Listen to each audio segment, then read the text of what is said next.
Steel boots stomping, crashing the floor. Two wild Yinzers kicking through the door. Loud like a jag-off at a pins game fight. Brace yourself, this ride ain't polite. Two Dum Yinzers, loud and proud. Heads in the clouds, voices in the crowd. Chaos brewing, they don't play nice. Hold on to your iron and grab your prime anti-slice.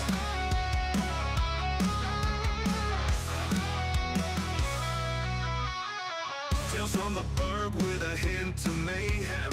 Pierogi powered, nothing can constrain them. Knocking back stories like an icy cold brew. You never know what these two might spew. Two Dum Yinzers, loud and proud. Heads in the clouds, voices in the crowd. Chaos brewing, they don't play nice. Hold on to your iron and grab your prime anti-slice.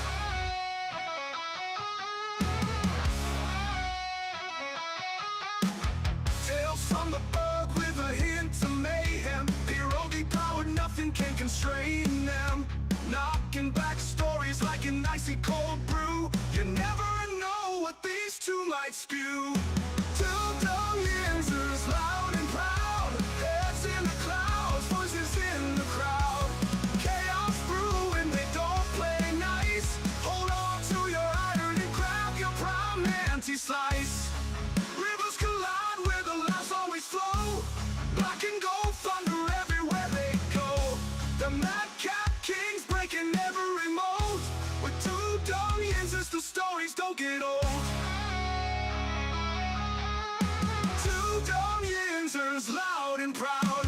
Heads in the clouds, voices in the crowd. Chaos brewing, they don't play nice. Hold on to your iron and grab your prime anti-slice.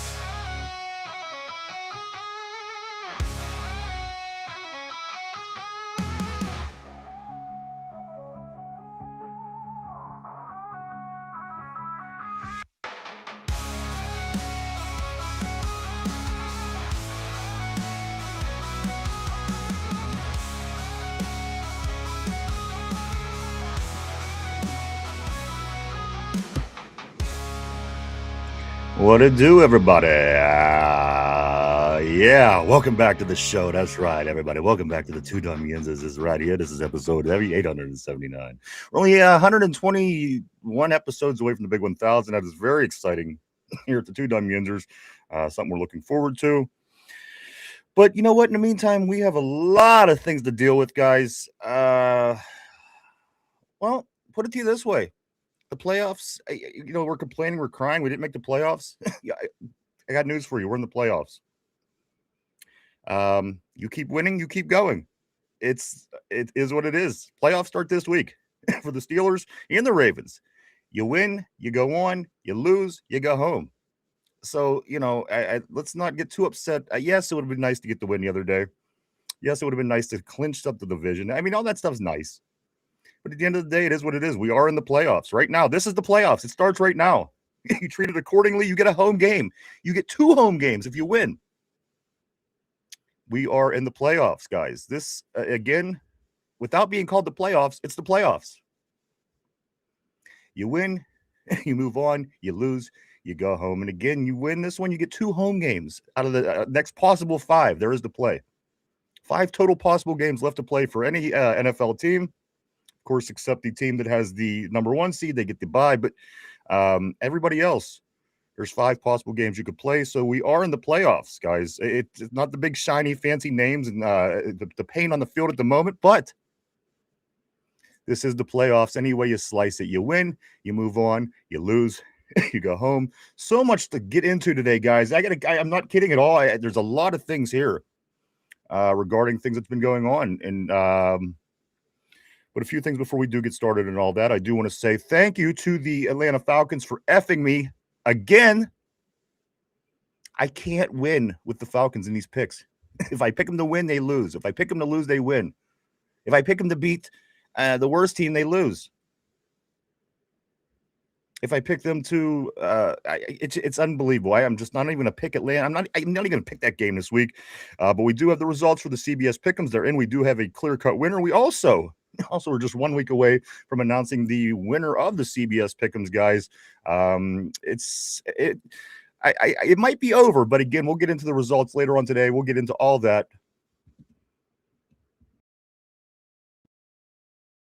Can you hear me now? Can you hear me now? Tortilla, I can hear you. were you able to hear me before? Yeah, I was able to hear you before. Okay. If you can't hear me on the board, guys, let me know. Let me know. Just let me know. Let me get to some of these messages, and I will get back to what I was saying in just a moment here. Let me get started on the board today. On the terrible board, I do want to say good morning to Bingo. Bingo said he could hear me the whole time. Tortilla, I think, is messing with me. Bingo says this, Grandma always said it was rigged. So, yeah, not shocked to see the Steelers-Ravens week 18 for the division. I got so much to talk about this today. You know what? I even brought pictures. I brought pictures, guys. I have a case. We have a case. So we're getting into that and a lot more. We have evidence. We have evidence.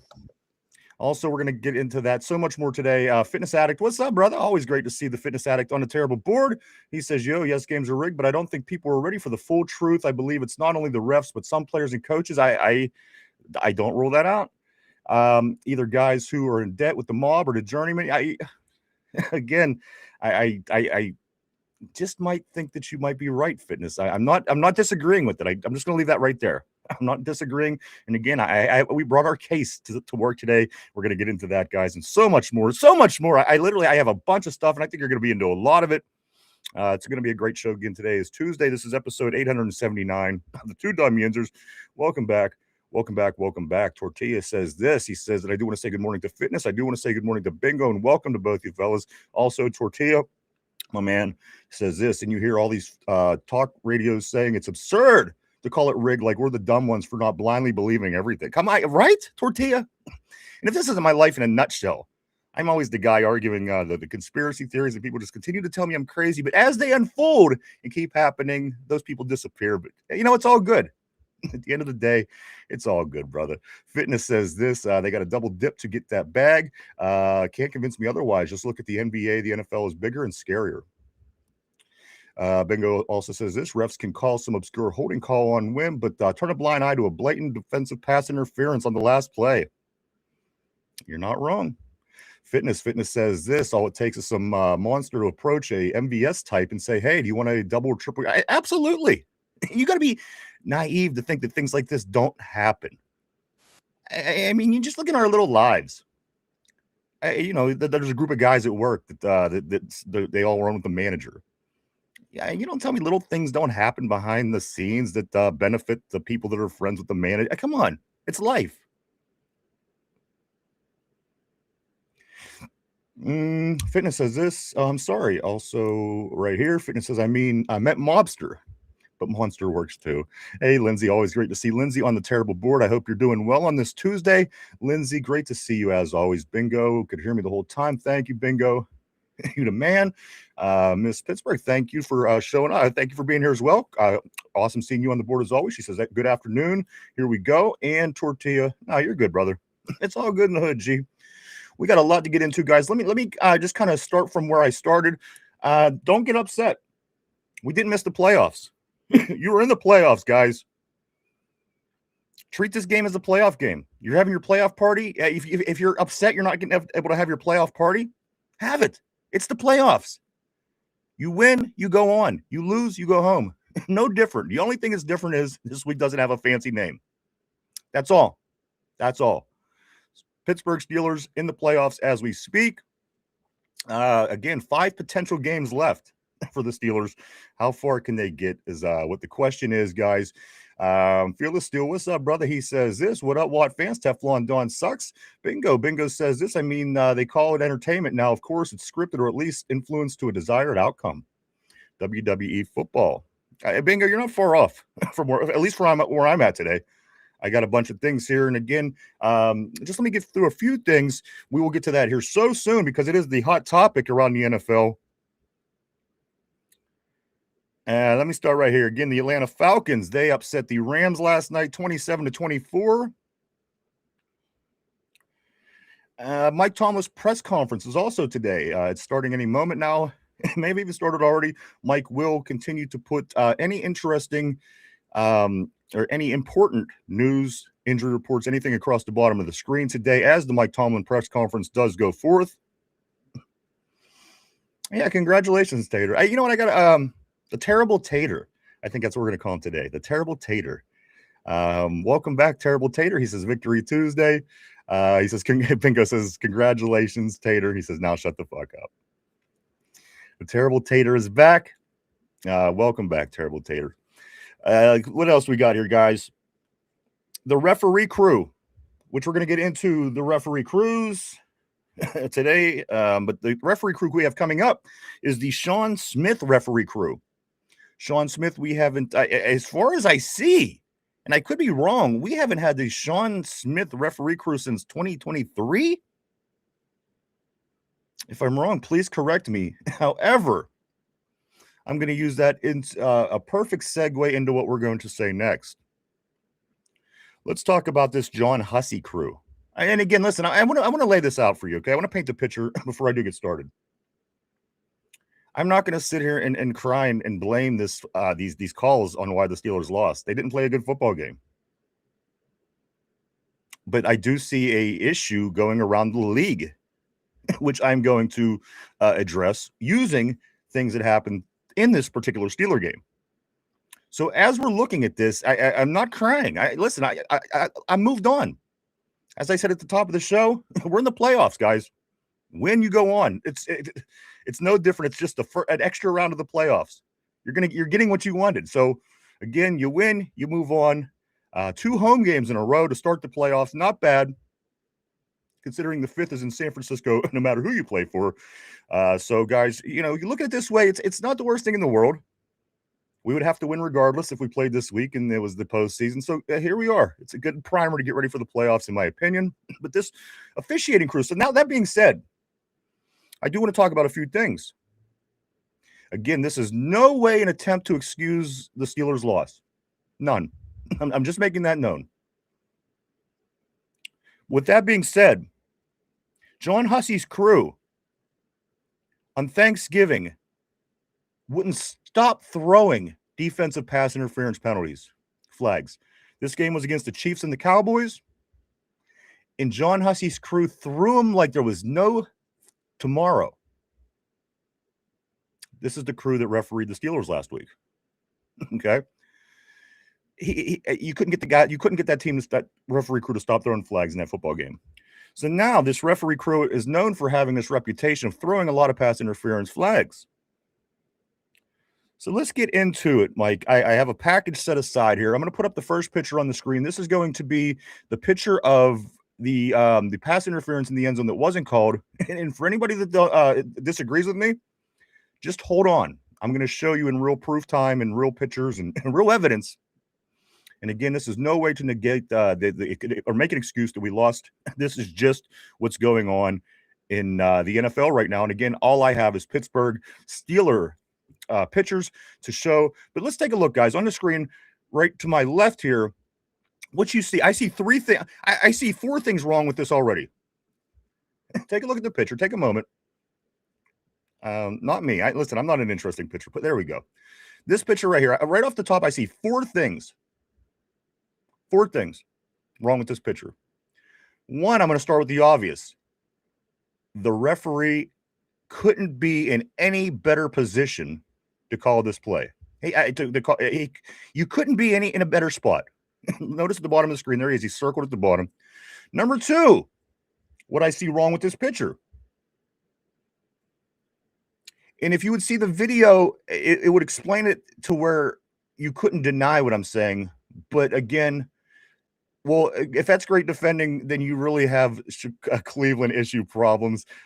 Terrible Tater, because again, this is clearly a pass interference on 3 levels, and I'm going to show you why. One, okay, let me start with this. One, the DB never turns his head around to look at the ball. The whole entire time, he looked at the receiver, never turned his head back. That's strike number 1. Always going to get you a penalty. And you see right there. And again, I'm showing you stills. But if you go back and you watch the video, you're going to see exactly what I'm saying is true. I watched the video 1,000 times. So for number one, the DB never turns back to look at the ball. Strike number one, that's a pass interference. Number two, face guarding. Face guarding when you never turned around to look at the ball. That's strike number two. Where is his hand? It is face guarding DK Metcalf. Number three, the obvious one. And if you watch this video in real time, you'll notice where the ball is. It's circled up top there with the circle on around it. And if you watch the video in real time, where Denzel Ward's right arm is right now, it's on top of MVS's left arm. And if you watch the video, as soon as his arm goes on top of MVS's arm, it pushes MVS's arm down. Now, with that being said, again, notice where the ball is. Notice where the ball is. So for those three things to have happened with that guy down at the bottom of the screen circled is absolutely, again, I'm not using it as an excuse. We lost a football game. We're Steelers fans. We understand football. You win, you lose. Listen, I get that. But if you take a look, and again, I'm not blaming this for the reason that we lost, but I'm saying this is going on in the NFL, and it's going to continue to go on. But again, just let me walk through this one more time. Notice the ball where it's at. Notice the referee. He's even, I mean, his head's even kind of moving to the side so you can see. If he doesn't see this with the way that his head is and the way that his body is, come on. Number one, the head never turned around on the defender. Strike one. Number two, face guarding while never turning around to look at the defender. Strike two. Number three, the arm on top of the left arm of MVS is pushing down. Go to the video and watch real time. As soon as the arm is on top of the arm, both players' arms go down. Three, that's a pass interference. And four, for the referee to be, again, with that. See, this is why Tater, I really take him as not a smart person. And I do have to ask this, Tater, does your mom know that you're on? I have a feeling that Tater Tard is supposed to be at school, or he's on his Christmas vacation or something is what I'm getting. I think Tater got into the paste and is eating too much paste as we speak, because you can see there's clear bodily contact that is inhibiting the receiver's ability to make a play on the football. That is textbook definition. Another thing I heard, Mike, is the ball was already there. So right here, I'm showing you the ball is already not there. And again, Tater taught for one more time for the people that don't understand normal English. Let me translate this to you. Duh. That's pass interference. Duh. That, and again, yeah, you're a Browns fan. You're going to say it isn't. And again, I came on and I said this isn't about proving why the Steelers lost. This is about the overall state of the NFL right now. So calm down there, terrible tot. We got more. We have more. Relax. So with this one more time, just take a look and do yourself some justice and go and pull up the video and just watch it play out in real time. And you'll see that everything that I said is 100% true. And you would think by the way that referee down at the bottom is positioning his head and his body, he would put himself in the best position to see. But I could tell you right off the top that if this wasn't my team, I would be able to tell you right off the top that this was a pass interference against this receiver. Let's move on, Mike. Number two, go to the Cam Hayward. All right, right here. All right. Duh, Finches. I didn't emphasize the duh enough for the terrible Tater. All right, here we go. Number two. And again, this is no excuse for why we lost. But again, I'm just showing you because I have Steeler footage, Steeler stills. This play was called a unsportsmanlike conduct on Cam Hayward because he completed the sack on Shedeur Sanders, who literally has the ball in his hand as the sack has begun. So if you're a 300-pound man moving at NFL speed and the guy has the ball in his hand as you start to tackle him, yes, I understand you're supposed to pull up. But is anybody in here 300 pounds plus? Anybody? I don't imagine that it would be easy to stop your 300-pound full-speed body. Once you started to tackle, there was a legal tackle that you see at the beginning. The guy has the ball in his hand. And again, falling on him, in my opinion, is some part of tackling somebody. I don't know. Call me crazy. We got called on this one as well. This was a personal foul call. Excessive weight, apparently, some shit like this on Cam Hayward. That sounds like the league was just fat shaming Cam Hayward with the excessive weight. It's almost like the league is almost like they're being obvious and they're trying to get people. I don't know what's going on, but again, let's move on. Number 3, Mike, go to the third video or third picture. Then you'll see right here, last play of the game, last offensive play of the game for the Steelers. I don't know what to make of this, but as you see up the top there, MVS is, as I can see at this point, blanketed by Denzel Ward. We've already thrown 2 previous passes to MVS in that same spot of the same corner of the end zone. I mean, way to mix it up, Aaron. But he decides to go that way. Now, take your attention to number 14. If Aaron would have turned, okay, and if you go back and you watch this video, he does look at Kenneth Gainwell, and then he looks right, and again goes to MVS for the 3rd consecutive time after MVS done effed up 2 routes. So now you look at the bottom of the screen, you see Kenneth. And if you notice the linebacker in the middle of the field, he was favoring his left at this particular time. Again, go back and watch the video. The white linebacker in the middle of the field, he was favoring his left, kind of leaning toward that guy right there that he's going to pick up.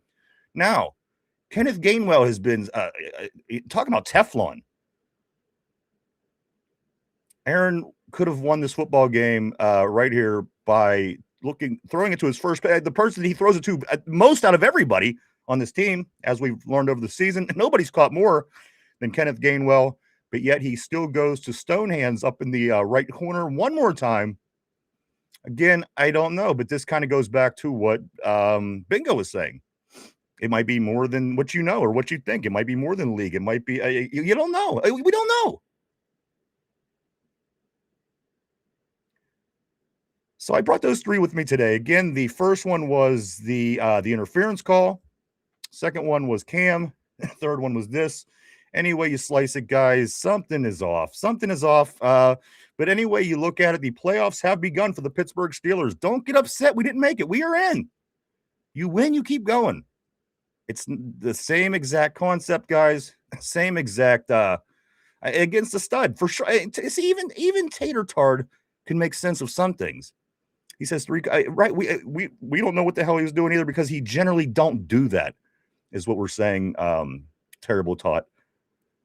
But let me go back on the board. Let me get a little bit of feedback on those 3 things, because again, it's not just because it's Steelers. And I told you, as Tater said, I wasn't going to do this, and I'm not doing this to justify anything for the Steelers at all. I'm doing this because I have Steeler pitchers and I could show them, and I see and I recognize what's going on around the league. And I, again, put your pride down for a minute and see it too, because it's there. Whatever's happening is happening. One other thing I do want to say before I get back on the board is this. I made a point yesterday to talk about the underdogs on Sunday all being up big in the first quarter.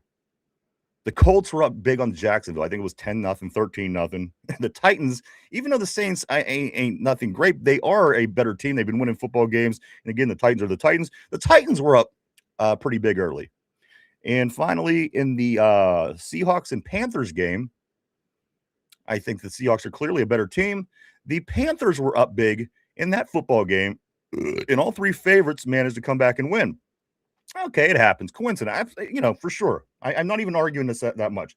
But what I am going to say, did anybody see the Monday night game last night where Atlanta was up 21-0? Granted, they ended up winning the game on a last-moment field goal, and I get that. But again, I was kind of glad that it happened that way, because it was exactly what I said yesterday. The underdogs, damn near in every game, with the exception of, I guess ours, because weren't we favorites? But every underdog jumped up by more than a touchdown in the first quarter in every single one of those games. And those were the games that had it was a notable favorite to an underdog. Again, Jacksonville, I think the Colts are on the down. Jacksonville's on the up, so and so on. And I do want to say, if you right here across the bottom of the screen, keep your eye on there. If you want to know what Mike Tomlin is up to at his conference today, Mike does have all the injuries and up-to-date information going across the bottom of the screen as we speak. So keep your eye up on that, guys. Let's get back on the board. I'm going to go right here. No. I'm going to go right there. No. I'm going to go right here. There we go. Phyllis still says, I got exactly what I wanted. Teflon Don in a situation where where we get the same freaking result, the standard. Haven't you been saying that all along, Phil? The terrible tot. He says this, I cannot wait for this game this week because I cannot wait to cheer for the Pittsburgh Steelers and get that win over the Ravens. Yeah, thank you, Tot. Now you're talking some sense. Tortilla says, damn, at Steel, I thought you loved Mike T. Lindsay says, we do not care, you Tot. We don't care. Get your own Tots. Finchy, he says, NFL wants to flex the Steelers-Ravens game to 8 o'clock slot and for the game to have meaning ad revenue. You ain't kidding. Ad revenue is everything.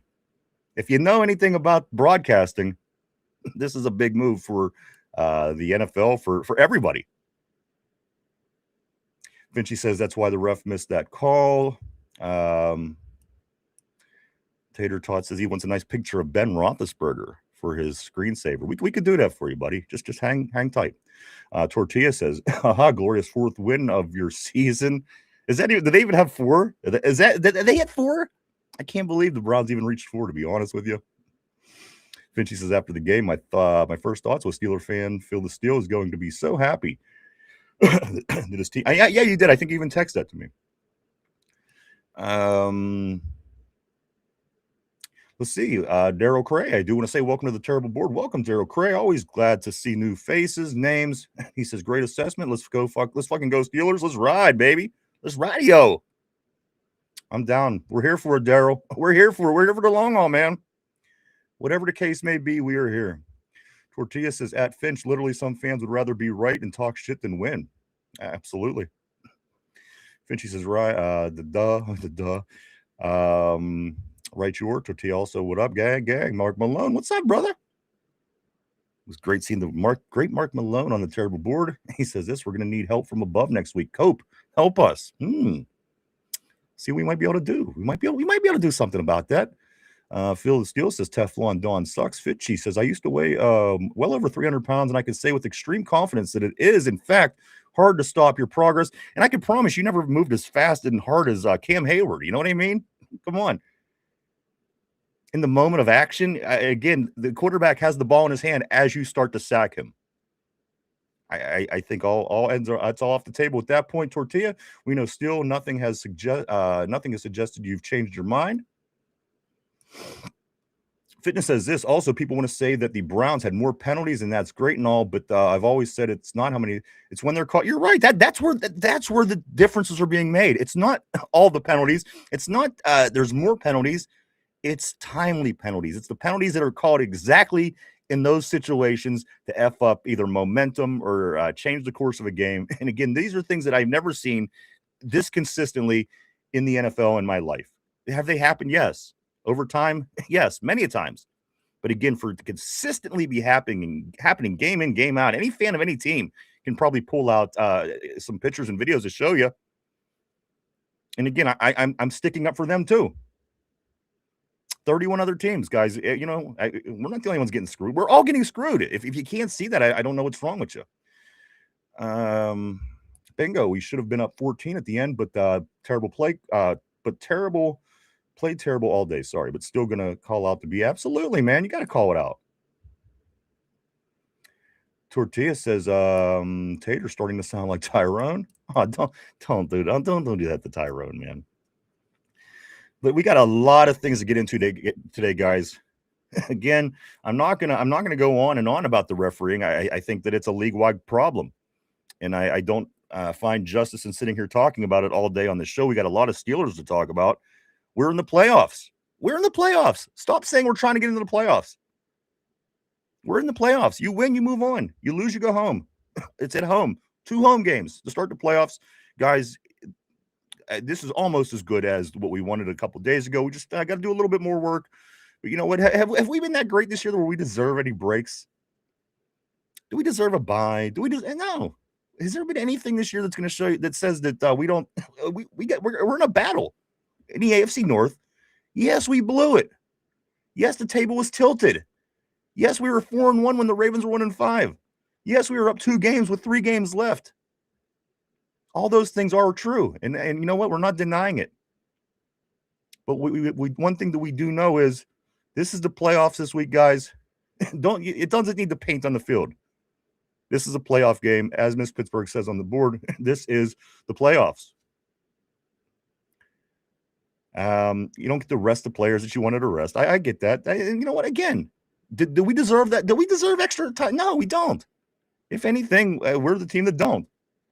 But one thing that we do have is an opportunity, and it's in our own power.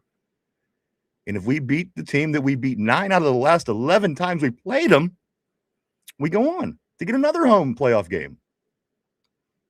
So again, guys, I don't get too down just yet.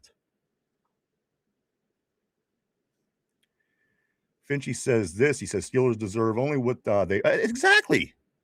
At this point, that team that you watched play this year, did they deserve 2 weeks off? Did they deserve 2 games off? I would rather them not be off for 2 weeks. Yes, they do need to get healthy, but I got to be honest with you, they're not exactly rushing Watt back onto the field. They're not exactly rushing any of these situations. So again, guys, it could be a lot worse. We could be the Browns. Again, we could be the effing Browns at the end of the day. So we're not. We're the Steelers. We're still in it. Last game of the season with the Ravens. If you was going to write it, this is the way you'd write it. And I got to be honest with you, that's why the NFL wrote it this way. I'm just putting that out there. Whether they did or they didn't, it is the way that it's going down. Polls yesterday, guys. I do want to say thank you for everybody who participated in the polls. There was about 85 of you that did get in there and vote. The poll was, do you believe the Steelers will make the postseason? Do you believe the Steelers will beat the Ravens? And I do want to say, because I forgot yesterday to announce at the end of the show, it was 60-40. So 6 out of every 10 people out of the 85 people that did place their votes yesterday on the show did say they think the Ravens are going to win this football game. And I disagree with that. I truly do. I didn't think the Ravens looked good at all the last time we played them, and I really think that we could beat them again now that, again, we thank you, Todd. He says I voted. I forgot where I was going because Todd threw me off. But you know what, guys? Let me get into the poll. Thank you so much. Again, I think we win this week. I do. That defense is bad. Say what you want about our defense, but that defense is real bad over there. And again, I think they turn into a one-dimension team. Because here's the thing, Lamar, they're not going to give any information. Right now, Harbaugh is saying that it's to be determined. I would rather play Lamar Jackson. I really would. The guy is hurt. He's not mobile anymore. It's Snoop Huntley. I mean, he'll take off. He hasn't got beat up the way that Lamar has. There's a part of me that would rather face Lamar Jackson. So, he's playing his head games. That's to be determined. I don't know. And which I get. You do these things. But at the end of the day, I might almost like Jackson. His pain was so unbearable in his back just 2 weeks ago. That's the guy I want to face. I don't know. That's just me. And the fact that Lamar has never killed us. He never again. 9 out of the last 11 games against the Ravens, the Steelers have won 9 out of the last 11. I don't know what you call that, but I call that pure domination. I'm just saying I don't fear the Ravens. I don't even fear the Ravens when they're good. So this is why I don't fear them. Crazy things happen. We could lose. Absolutely. But I don't think that's going to happen. I think the Pittsburgh Steelers win. I think it benefits the NFL again. Do you want a hurt Lamar or maybe a final run? Even the storyline of a final run for Aaron Rodgers, I think, makes money in January. But again, all those things, I don't know. I'm not saying that I think that things are funny. I'm just saying they seem awfully funny these days in the NFL. And I've been watching for 40 years. It's just an inconsistency I notice. I pick up on these things. So again, guys, John Hussey's crew leads the league in pass interference calls. Thanksgiving, he's throwing the flags like there's no tomorrow. Doesn't throw one defensive pass interference, not even the one that was so blatantly obvious. So again, it be what it be, guys. So we're moving on. The Sean Smith crew will be officiating on Sunday. What else? Again, we do have CBS Pick'em results. We'll be doing that around the halfway point of the show today, here in about a half hour, give or take. We do have a clear-cut winner for the week. We also have it's the last week for the Pick'ems. I don't know whether it goes into the playoffs. This is the first year that we did them, but don't miss your Pick'ems, guys. Get over and get them because, again, the game's on Thursday. You don't want to miss out on any of them. Pittsburgh Steelers hosting the Baltimore Ravens for all the marbles. That's right, all the marbles. Sunday night, 8:20, Week 18 showdown. Last game of the week, last game of the season. There's no Monday Night Football game. It all comes down to your Steelers and the Ravens. Surprise, surprise, guys. Can you imagine if this game had no meaning? Hey, come on. Come on. Again, 4.5-point home dogs. The Steelers are. We'll take it. We play better with our backs against the wall. Steelers, again, come in with a 9-7 record. The Ravens currently 500, 8-8. And their coach is not quite popular in their city either, guys. A lot is going into this game. There's going to be a lot that comes out of this game. Of course, it means a lot, but there's a lot of other things as well also going on in this particular game, guys. We're going to get into all this and so much more today. Let me get caught back up on the board here. Vinci says the Steelers only deserve. Okay, we did get that one. Time to put some money where our mouth is. Play winning. Mark Malone defense will probably have to score 14 points. But again, that Ravens defense is nothing like Cleveland's defense. Nothing. Remember that. I told you last week. I said Cleveland's defense is one of the better defenses in the league, top 5, and it showed. As did the way the Chargers were able to stop us out in LA. When we get that defense, it just gets over a certain caliber. We really struggle. And we struggled the same way against this defense, the same way we struggled against the Chargers defense in LA. No surprises, but it's just the way that it plays out. We're going to have to figure that problem out, obviously, if we're going to move forward. But this defense is nowhere as close. Guys, not even close to what the Cleveland Browns defense is. I don't have any confidence. I don't. In the Ravens. I just don't. And it's not because I'm a Steeler fan. Again, I think they turn one-dimensional. I think they're going to think, you know what, we're going to pound this rock all day with Henry and beat him in the submission. So, for one, if you do turn it one-dimensional, I think that plays to our advantage. And two, we did stop him. We held Derrick Henry to 97, just 97 yards last time we faced them in the win earlier this year, which ended up being 27-22. But I do have some interesting numbers that I do think that you're going to see, that you're going to like. I don't know if you're going to like them, but I have some interesting numbers to go back to that game, guys. Again, this is the Ravens and Steelers. The last time we played, just a few weeks back, the Steelers won 27-22. Get this. This is where you're really gonna start to be bummed. In that game, it was DK Metcalf's biggest game of the year. In that 27-22 win over Baltimore, DK Metcalf catches the ball 7 times on 12 targets, 148 yards, 21.1 yards per catch, and a long of 52 on the day. Other receivers that day: Calvin Austin, 1 catch. Skoranek, 1 catch.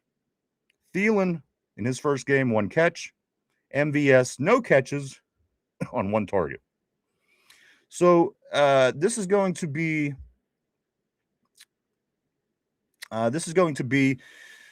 what's up, Cord Man?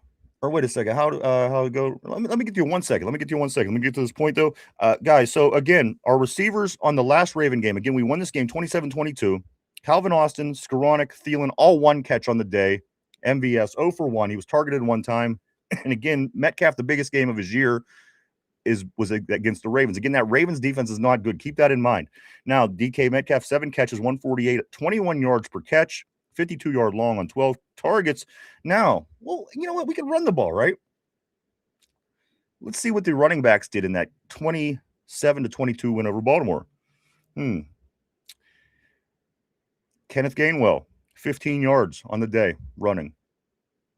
Jaylen Warren, 13 yards on the day running. Kenneth Gainwell and Jaylen Warren in the last Raven game, the win, 27-22, a combined 28 yards between the two of them on the ground. Is it concerning? It is, in a sense, but again, I don't fear Baltimore's. This is probably one of the worst Baltimore defenses I've seen in 30 years that they've existed.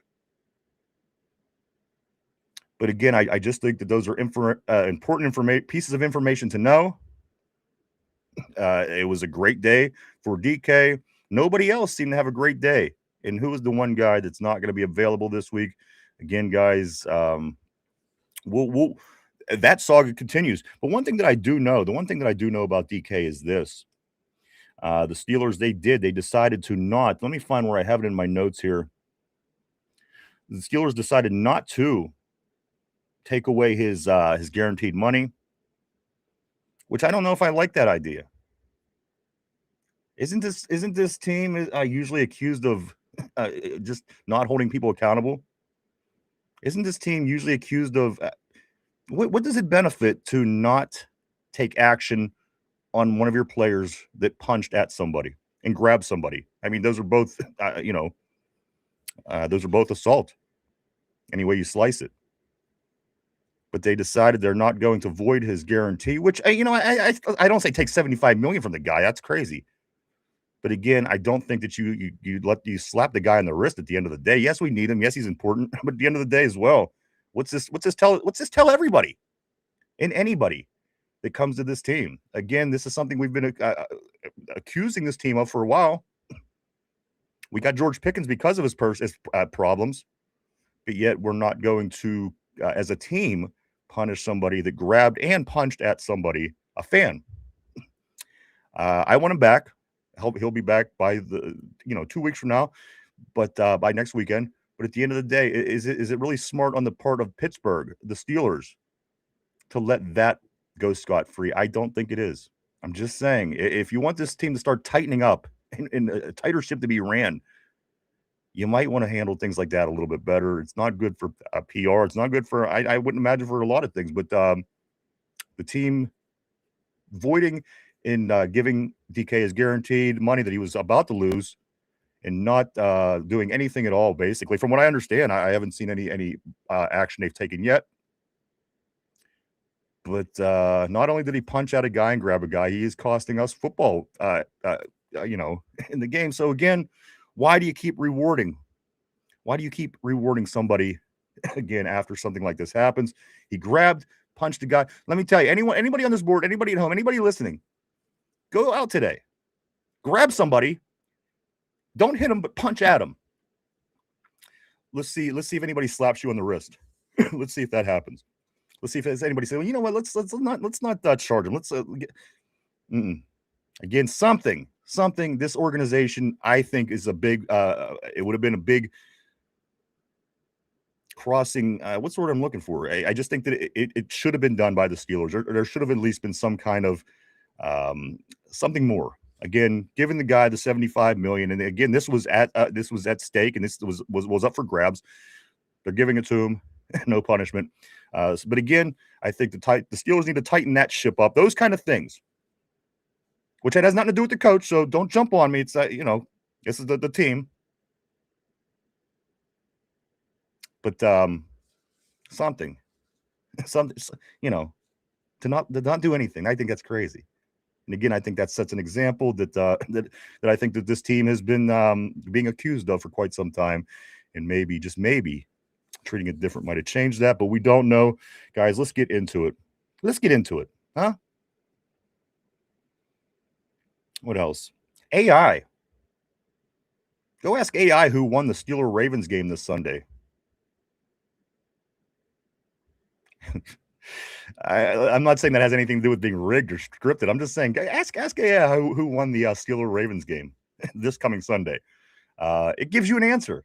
Again, whatever. AI is very smart, but for whatever reason, can't make people without less than 6 fingers, and of course, giving us predictions for games and whatever. But again, if you're interested to see what AI says, go check out who won this Ravens-Steeler game coming up on Sunday, because it will give you an answer. Here it is. Steelers decided not to void DK's guaranteed money even after suspension. No accountability by the Steelers. DK might cost us the season. That decision might cost us the season, guys. Yes, we like him. Yes, he's a good player. But at the end of the day, that's how I know him. I know him as a football player. I don't know him personally. He's not my next door neighbor. I never met the guy. I'm worried about the football part of this. And again, he may cost our season, guys. So at the end of the day, I don't know. I think the Steelers, again, they should have done something. Go ahead, keep your 75 million. Come on. Can you do anything worse? Can you think of anything worse that you could do besides walking over and grabbing a fan and punching at him? Anyway, guys, let's do move on. Let's do move on. Let me jump on the board. I'm seeing new faces. I'm seeing new names. I don't want to miss anybody today. This is Tuesday, guys, and we're getting ready for the Baltimore Ravens this weekend in the first round of the playoffs. That's right, the first round of the playoffs. It's winner go continues. The loser goes home. You're in the playoffs. That's right. We're in the playoffs. It is what it is at this point. Phyllis Steele says at Mark Malone, fuck yeah, Steelers have the greatest coach in the NFL. He's going to pull us through. And I have some things to help your argument out today. Believe it or not, today's guy, listen, I got a lot of good stuff today, guys. Do stick around. I don't think you're going to be disappointed. Lindsay said it's rigged. The terrible tot. He says Hawks Niners should be last and use know it. Bro, I don't even know. You're typing like you stutter. Do you have a speech impediment? Finchy says this. What's up, Rimsey? Hand pink waving. Also, Lindsay says, hey, Finch, how you be? Feel the Steel says, I'm the week 17 loser. You know what? I glanced. I don't have the numbers, but we are going to get to that here in about 15 minutes. I will announce the winner of the week on CBS Pick'ems. Finchy also says, I'm a little under the weather, so I felt it was a good day to hype the chat. Also, Lindsay says, oh, I hope you feel better. Tommy Strings. Okay, so this is Tommy. I wanted to get back to you, brother. I was reading and I was in the middle of something. He says, how goes it, Ryan? I had to change my name from Cordman Tom. Gotcha. Cordman Tommy, my man. Great to see you back because other pods couldn't pronounce it for some reason. It was just all kind of ran together. And I think that's where I had the problem with it at first. It was all one word, and I had to sit there and dissect the word. But I'm not the smartest person in the world. Don't go by me. Mark Malone says this Warren Kenny Fry will have to. They have to. They literally have to have big games. There's no ifs, ands, ors, buts, whatever's about it. They got to have a big game. It's the playoffs. There's nothing that's not on the table at this point, in my opinion. You treat this like the playoffs. If you don't, you might go home. All hands on deck. That's just my opinion. My guy Tyrone, what's up, brother? Always great seeing that. My man Tyrone. He says we're healthy at the right time, and we are. We're getting healthy, and again, we have no choice. Here we are. Five possible games left, and we get to keep playing as long as we keep winning. If we win the next 5 in a row, we're going to be very happy. Which I do want to. I want to address something here real quick. So I do this, we do this every day. We talk, we get together 2.5 hours sometimes. On Mondays for sure, it's usually busy. So I get this comment yesterday. This comment, where is it at? I'm going to pull it up, actually. I don't want to mislead or misquote the guy. But I'm going to pull this just real quick. I want to address it just because it's so stupid. I feel that I just feel that I have to do it. So let me pull it up. Yesterday show right here. All right, go here. Bam, boom, bow. All right. So yesterday, I'm doing some work on the computer for the show, and some guy, I don't know what his name is, streaks in his trunks or something like this. I don't know what it is, but this guy, he says this. He says, our 27th ranked defense isn't a Super Bowl defense, sir. I just wanted to correct you. Oh, thank you. Thank you. Thank you, Shitty Britches, or whatever your name is. Thank you. I don't know what I could have done without that, but thank you. Our 27th ranked defense isn't a Super Bowl defense. I appreciate your input. I really do. Your feedback is valued. However, I thought the point was dopey.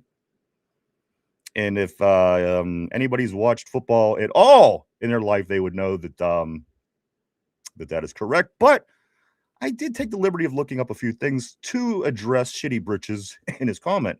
Shitty Britches, in 2011, the New York Giants win the Super Bowl with the 25th defense, 25th best defense in the league. 25th, I don't know. We're 27. Also, Indianapolis with the 23rd best defense in 06. Yeah, we don't got Peyton. I acknowledge that. The Saints did it in 09 with the 20th defense again. Drew Brees, I give him that.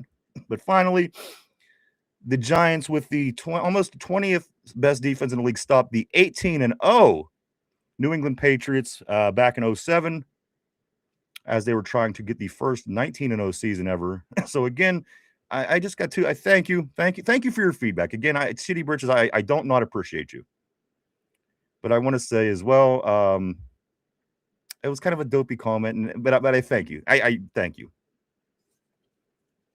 Now I know. Now I know. Let's do get back on the board. I'm gonna go right here to Finch. Finch says, I'm out of whiskey, but I have wine and vodka. Finchy says, Tommy Strings, guitar player. What's your main X? Tommy says, what up? He says, Finchy, thumbs up. Also, Cody, what's up, brother? Always great seeing the code man on the board. Tortilla, our franchise is ran by drug addicts, bro. Tommy says, American Electric Fender and acoustic Suzuki Classic. Cody says this. What up, Pittsburgh people? Tyrone says Tomlin said he's optimistic TJ Watt will play. And that's what I hear. But again, we're going to keep an eye throughout the week. If he practices, it's a good sign. If not, nobody cares. You know what I mean? If he doesn't practice all week, it's a non-issue, because they literally said during the game the other week that if the doctor said if you don't participate all week of practice, you're not going to play. So again, if he goes one or 2 days into the week, we'll know. And again, that becomes a non-issue because they want him to participate at practice for 1 week. And that's kind of what we're waiting on. We don't know right now, but yes, that is what Coach Tomlin did say. I'm going to go right here. Tyrone, TJ for life. Cody, Tommy Strings, we chopped it up pregame, right? Tommy says, drill, baby, drill, Cody. Cody says, haha, you subbed. Good to see you here, brother. You're going to like this pod. We appreciate that, Cody. Cody Strings with the dub. The big dub. Mark Malone says, at Finchy, I have an early 90s Fender Bullet, single hum body with a late 90s PV Raptor neck. Sounds pretty sick, man. Cody, what's up? Lindsay Finchy, Tommy, I'm addicted to my 2005 Fender Telly. I've also been messing around with my Jackson Rhodes. Tommy says, been here quite a few times, Cody. Great host. We appreciate you, sir. And you know what? We appreciate you. We like you too, Tommy. Welcome back, brother. Great to see you. Finchy says this at Tyrone. I hope Watt plays. All hands on deck. That's where I'm at. This is playoffs, guys. If you want to play in the next week, again, don't call it the playoffs next week. Call this the playoffs. Get all hands on deck. Otherwise, you might not get that opportunity.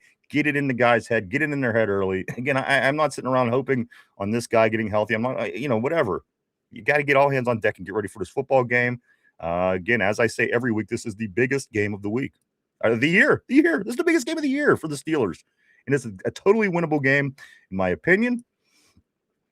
Tyrone, Ryan, the game plan, stop number 22, the ball attack the middle of the field in 44. He's barbecue chicken, got a tackle and convert on third downs. No, you're right, dude. All those things. And the thing is, we held him to 97 yards last time. This is a guy that has more 200-yard games than anybody in the history of the league. So again, holding a guy like that to under 100, I think was a success. There's nothing that, again, we beat him 9 out of the 11 last time. 9 of the last 11 times we played him. Again, that stands for something. That means you take a large number like that and you can say, you know what, you dominated. You beat this team. This team is not a team that you fear.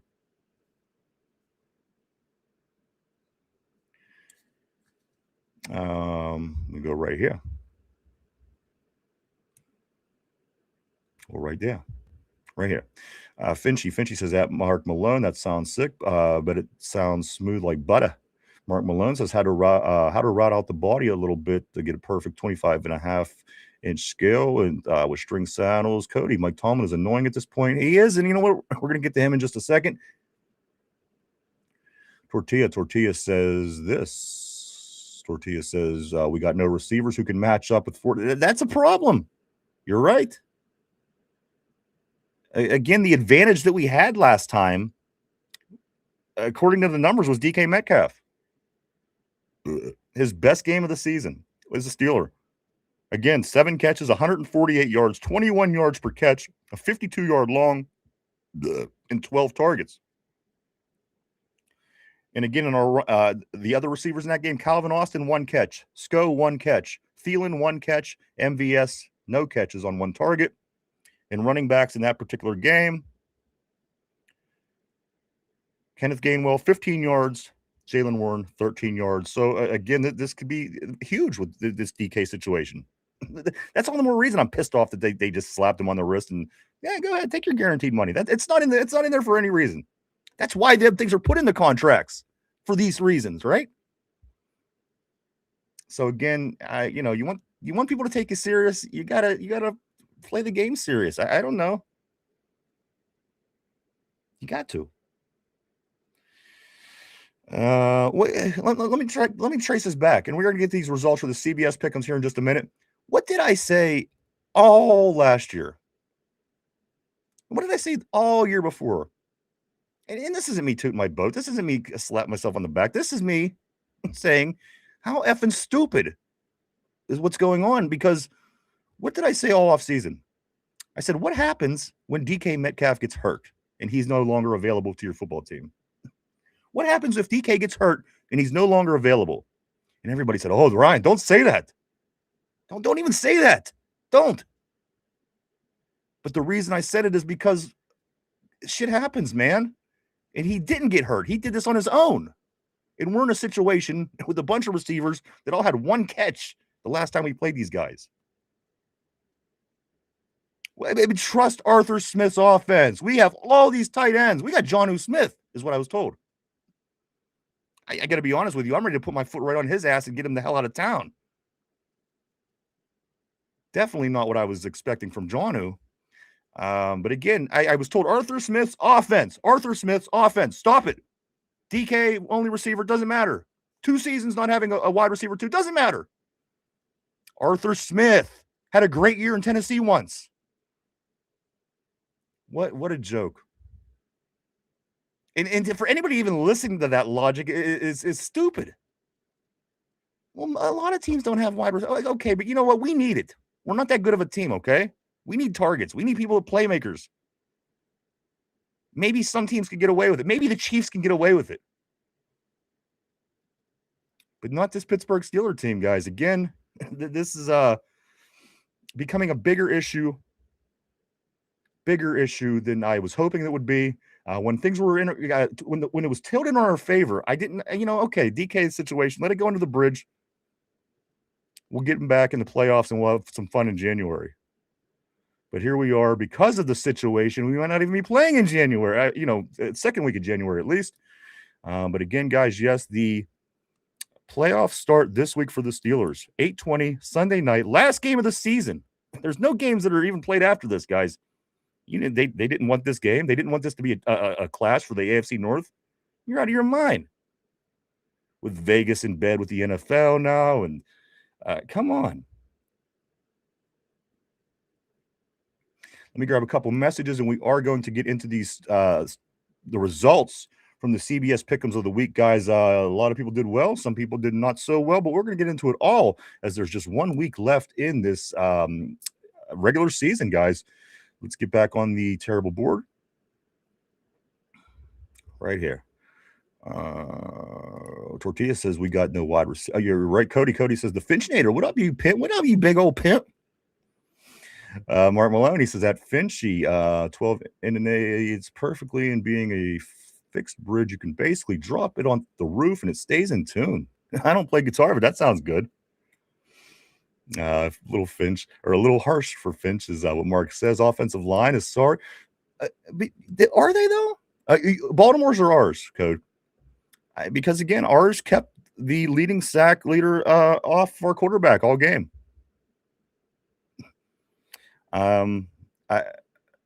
Again, Cleveland had a really good defense. I want people to recognize that before we do move on. Not every defense is going to be like the Cleveland Browns. They're not. It's a really good defense. I know it's hard to accept that, but they are. They have the best pass defense in the league. So that tells you nobody does it better right now. Shitty britches, spitting facts. See, that's why Tater, we keep him around. Every once in a while, he says something that's funny. He's talking about shitty britches over there. And Shitty Britches, nobody on the show ever made that comment, so that's what makes the comment even stupider. Is the point I was making. So, I like Tater. You have to translate things to him. Cody, I'm sorry, Finchy says this: our defense hasn't consistently played like a Super Bowl defense. Shitty Diaper or whatever his name isn't wrong. But the fact of the matter is, Finch, we've never said that this was a great Super Bowl defense. That's the part of it that maybe bring it to attention. If I was sitting here going off on this defense, how great it is, and how it's a Super Bowl defense, that would be an appropriate conversation, a comment. However, I'm pretty sure that never came out of my mouth. Maybe it may have got misconstrued in something else I was saying. But the point being, it was a dopey comment.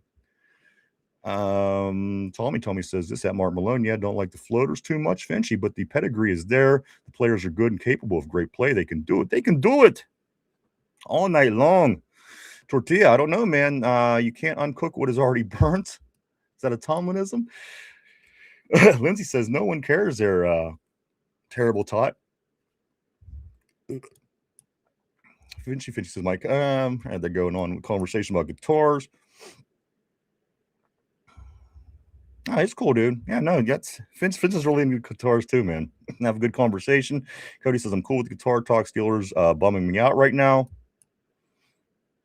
Finchy says, guys and girls, please show your appreciation for our friends. Thank you, man. Finchy says, hit that like button, smash the like button if you will. We appreciate that, dude. Also, Tortilla says, Mike Talman, he can't even play the guitar. Neither can I. I got to be honest with you. Cody says, I'm sorry. Okay, Mark Malone, nice at Finchy. I'm left-handed and can't even stroke off righty. Started playing right-handed guitar when learning. Probably damn myself to being mediocre for life. Finchy, 20 people in the chat, only 12 likes. Thanks, Finch. We appreciate that, man. Finchy also does say this. At Mark, I feel that pain. Lefty guitars and baseball gloves have always been the bane of my existence. Cody, I showered fully clothed with my Jalen Ramsey jersey on. The shower beers don't even taste good anymore. Tyrone, our wide receivers and tight ends will step up. We have no choice. They have to, or we go home, you know. Warren Gainwell, too, he's saying. Lindsay says, I hope so. Vinci says, Tyrone, I agree. We are well with Gainwell. And then Tommy says, I can see us blasting the Ratbirds. Just a weird damn year. Hey, come on.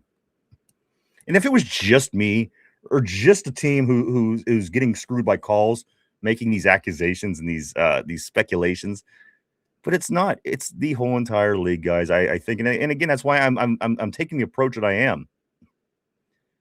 You know, we're kind of all in this together. I mean, if they keep us separated, they're going to continue to do what they want. We all have to band together for this and figure out what the hell is going on. Because I think everybody agrees it's been a bizarre league, and certainly about 3 or 4 years since Vegas jumped into bed with the NFL. It's been bizarre. So just putting it out there, guys. What else we got right here? Tortilla, the refs are going to step out and bail us out. Tyrone, Ravens DBs they're really ass, man. Ass versus ass is what Tortilla is saying. Tommy says this. Cody, I hear you, bro, but not good when the shower beers start tasting off. Bingo has Art Smith. 1 year. 1 year. Bingo. 1. He had Derrick Henry in his backfield. 1 year. He gets the head coaching nod to go to the Falcons. Has 3 7-10 seasons. And then we hired him as our head coach. 1 year. Again with Derrick Henry. Tortilla AFC Championship, but he lost. Yeah, you're right. It was that Mike Vrabel team. And look at Mike Vrabel. He went to New England. He put it back together. He took a team that wasn't shit. And now look at him. Look at New England. Maybe it's the coach. Maybe it wasn't the offensive coordinator. One keeps winning. One continues to not. So do what you want with that. Then she says, but to be fair, Art Smith is still better than Matt Canada. We don't know. I mean, are we? We have better players. We're going to get the same results. If we finish 10-7, didn't Matt Canada's team finish right around there and not make the playoffs or win and go to the playoffs and not win the first round? So again, I'm not convinced that Arthur Smith is any better than Canada at this point. There's been nothing to prove it. We have better players. It's not Kenny Pickett. It's a Hall of Famer, Aaron Rodgers. And again, yes, at 42 years old, I still think that he's better than Kenny Pickett. Lottie freaking da. Bingo says, gang, Tyrone. Canada is a stupid country. Finch says, Tortilla, he has more recent success than Tomlin. He does. I'm going to get to Tomlin in just a moment, guys. I don't think you're going to want to miss this stuff. Richard says, I agree. They were not prepared for the loss of DK. They have nobody to blame it themselves, Richard, right? Haven't we been saying this for 2 years? Get a wide receiver too. What's wrong with you? It's stupid. In all the excuses, but we get the tight end, all the Arthur Smith, the tight ends, all the nobody to blame but ourselves. Nobody. Why wouldn't you want an extra playmaker out there? Why? What would even go in your head that would make you say, you know what? Don't give me a playmaker. Which wide receivers always are, that's one of your bigger playmakers on the field. We don't need that. We're so good. We don't even need a second. Come on. Unbelievable. With all the tight ends, well, we never, and that's the thing. If we used them effectively, maybe, but one of them goes down with a broken arm last week.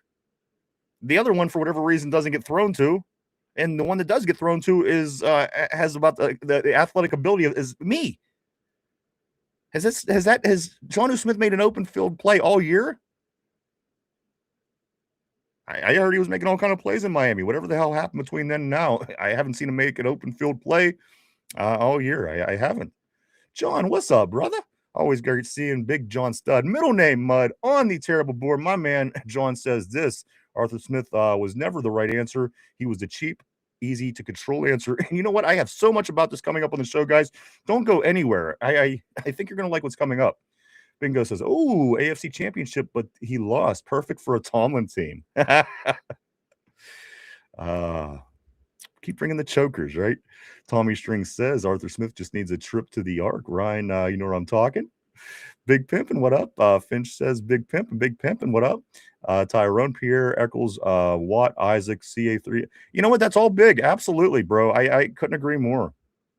It's huge. All hands on deck. At this point, Cody says the Houston's defense is like Houston's defense is very much like the Browns. Nobody wants to play Houston in the first round. Nobody. Believe me, I don't care what team you are. That defense is stout. John says the Steelers will, the Texans will crush them. I don't know if you're wrong. Tyrone says JPJ on Flowers. I'm telling you, dude. We went over all of his numbers last week, bro. There's no reason that your boy shouldn't be in the Pro Bowl. JPJ. Come on, he shuts him down. The guy hasn't let up a touchdown yet. So just say what you want. If we're gonna go on and on about a 500 record, you got to go on about a guy who hasn't let up a touchdown in 2 seasons, right? Tommy says this. Yeah, Cody, I think I would rather play the Bills than the Texans. I think. Tyrone, we could win this game. Lindsay says yes, Tyrone. JPJ jersey or J Ram. I would go in this game. I would go J. I just love the J Ram jersey. I love the number 5. I love that on a jersey. I used to wear FUBU, which was always number 5. But I would wear J Ram, but I would suggest Porter or Joey Porter Jr. So whatever you make of that. I don't even know if that even makes any sense, but that's what I would do. Lindsay saying go with the Ramsey. Also, Finchy says, fun fact about our host, Ryan is a capable driver. I am. We used to jam a lot, actually, Finch and I, back in the day. Tyrone says, in the Berg. Also, Tommy says this, it's not a given that we'll have Houston. If it's not, no.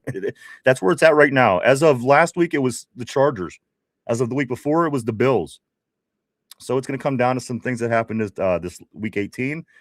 It's going to put the playoff seeds in place, of course.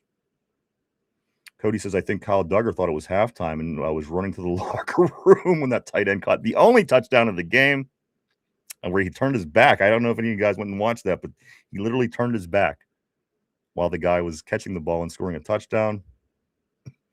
Tater says, the Tater Tart, he says, free Tomlin.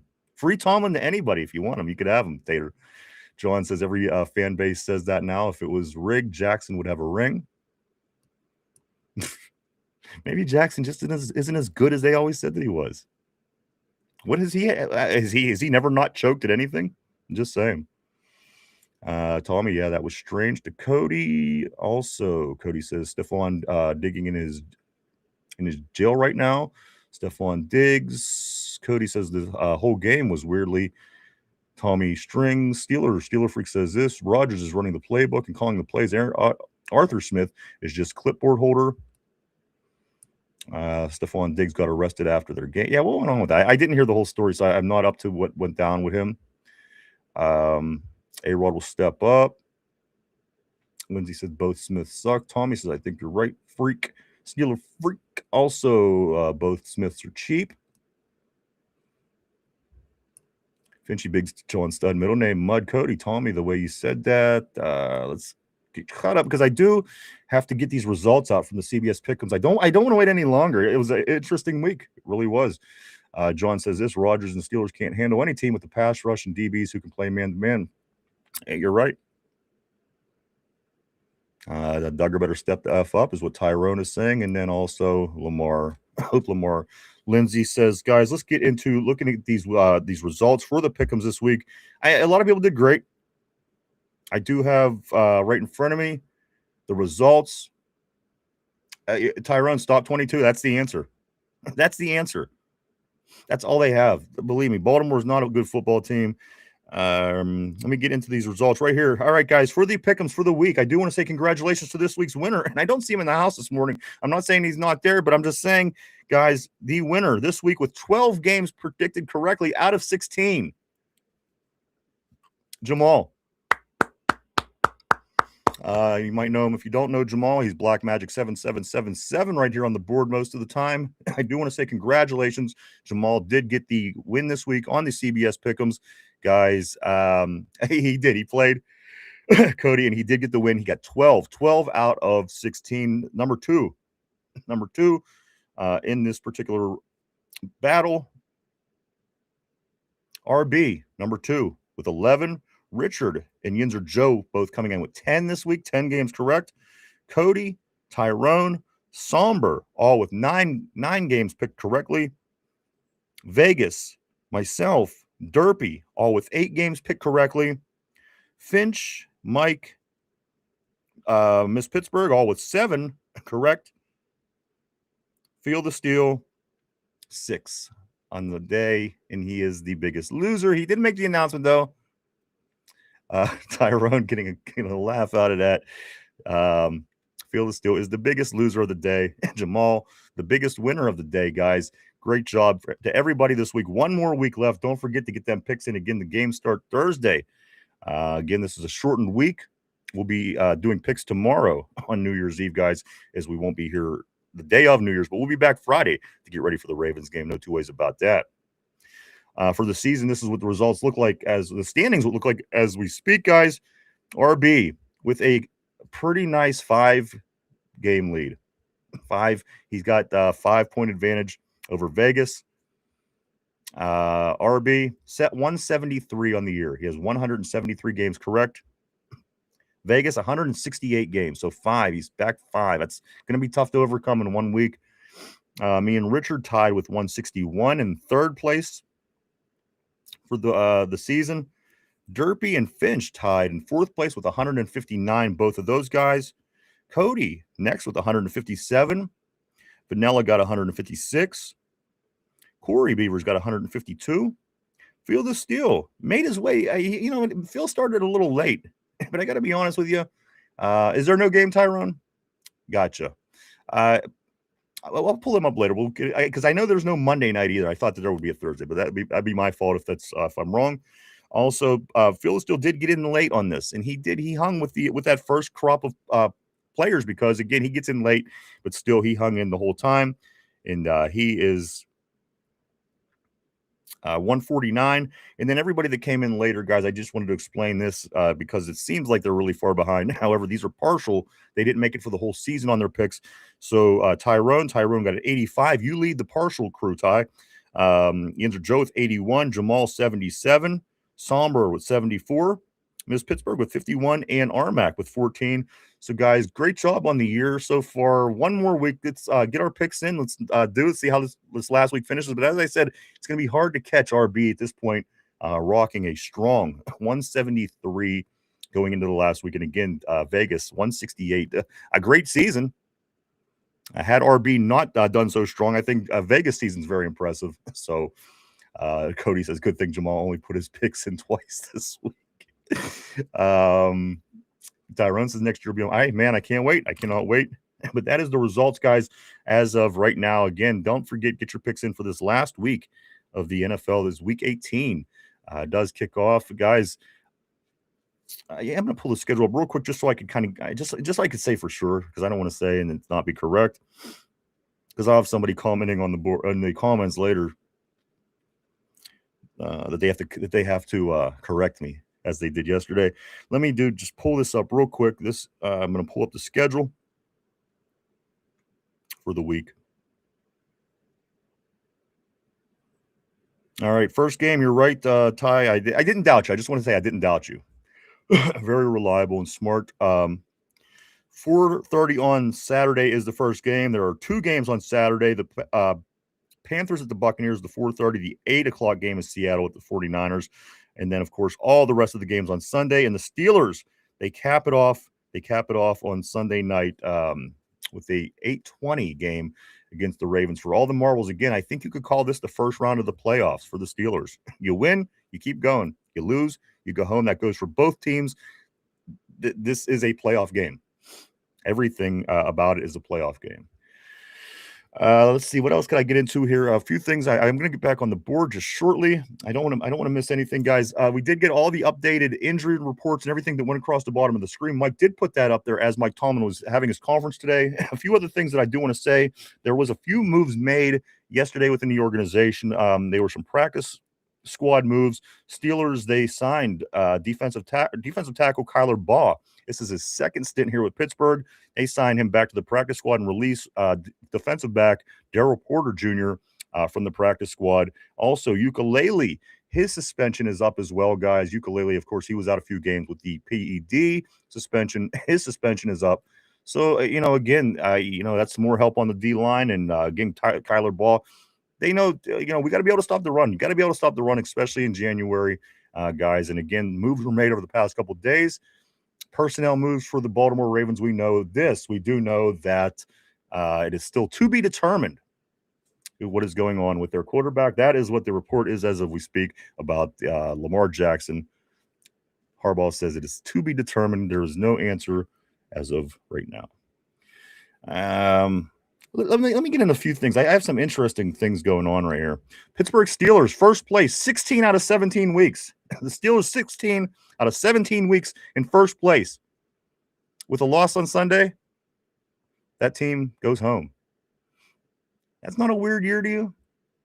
That's not weird. Again, just throw it on the pile of everything else that's bizarre in the NFL anymore. Certainly over the past 3 or 4 years. Steelers in first place, 16 of the 17 active weeks in the NFL, guys. And with a loss, they could be eliminated and not make the playoffs officially. Make the playoffs. So again, guys, that's an interesting statistic and number. A few other things here before we do move along. It's been 3,269 days since the Steelers won a playoff game. 3,269 days since the Steelers won a playoff game. That is the longest drought in the AFC North. The Browns won, we know that. The Bengals went to the Super Bowl. The Ravens, the Steelers, guys, almost 3,300 days. The longest drought in the AFC North. And when your drought's longer than Cleveland and Cincinnati, something has to happen. It has to. That's not being funny. That's not being anything. That's being something got to give. What else? What else do we got? Let's go back to the Cleveland game. This was brought up during the game briefly, but this is just kind of giving you an example of what the hell is going on with this team. The last quarterback not named Big Ben to win in Cleveland. If you caught this at the game, good for you. If not, here it goes. The last quarterback to win in Cleveland not named Big Ben, Tommy Maddox. Tommy Gun Maddox is the last Pittsburgh Steelers quarterback to win in Cleveland. This name wasn't Big Ben. Come on. Again, something's got to happen. Something's got to change. What else we got here?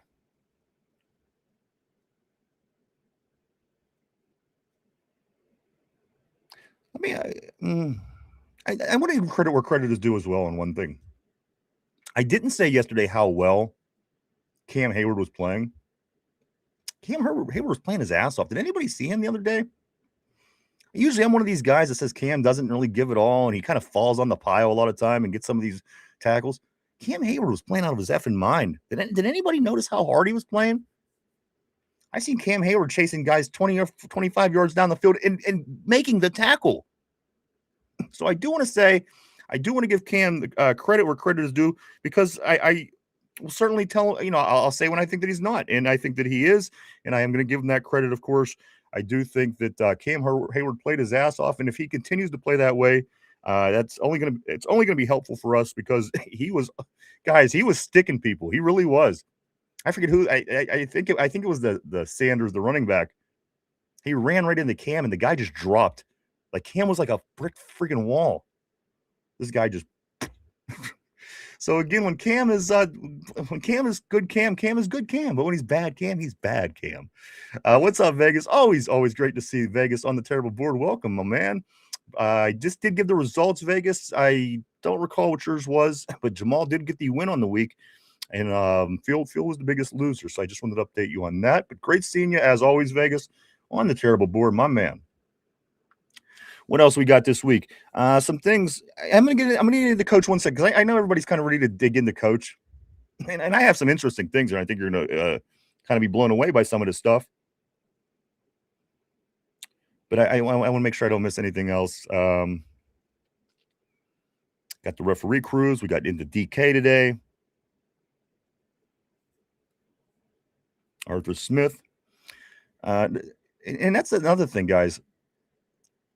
People were talking about, hey, what if Arthur Smith, he hits, what if people start wanting to interview him? Who the hell wants to interview Arthur Smith? Has anybody seen this offense? I'm getting tired of hearing stupid stuff like that.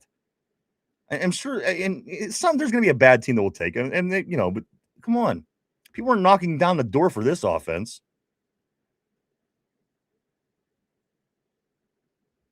Just saying. What else, guys? What else do we got here?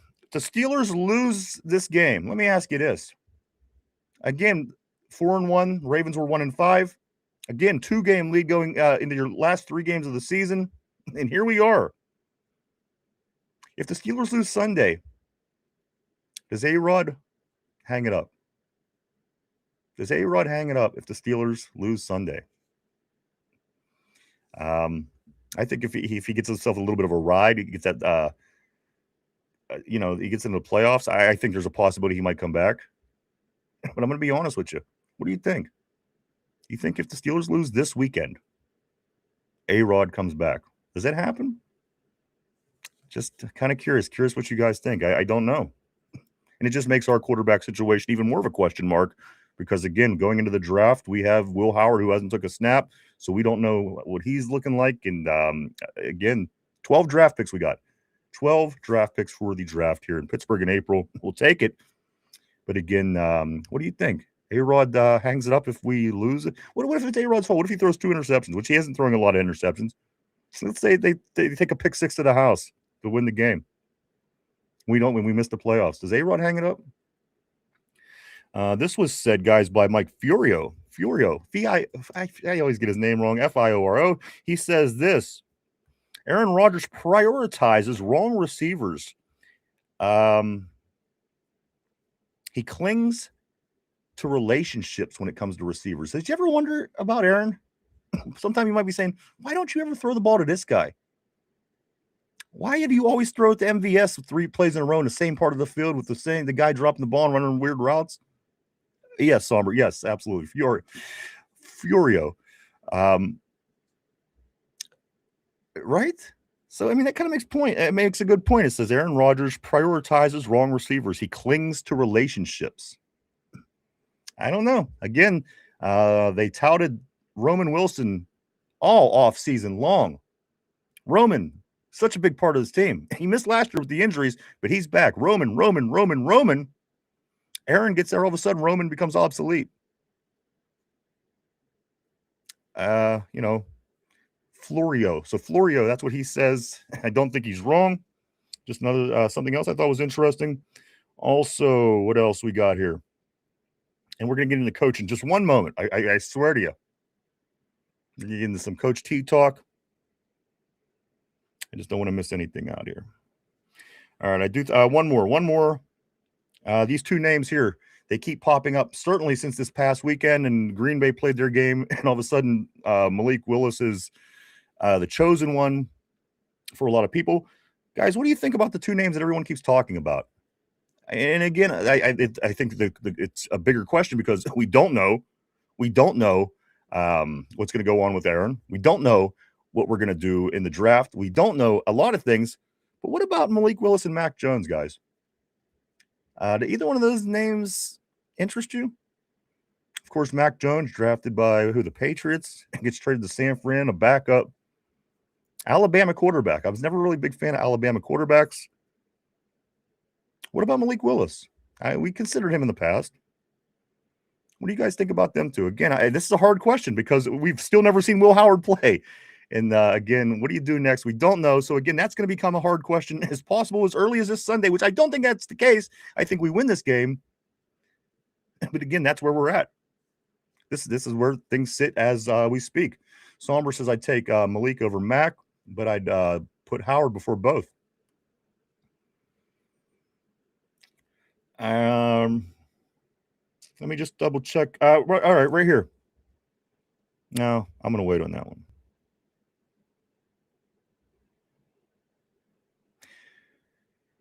Let me get up a couple messages. We're going to get into this Mike Tomlin talk as we are at that part of the show, guys. So let me backtrack a little bit so I can catch up. I don't want to miss anybody today on the terrible board. All right, I think we're pretty close right here.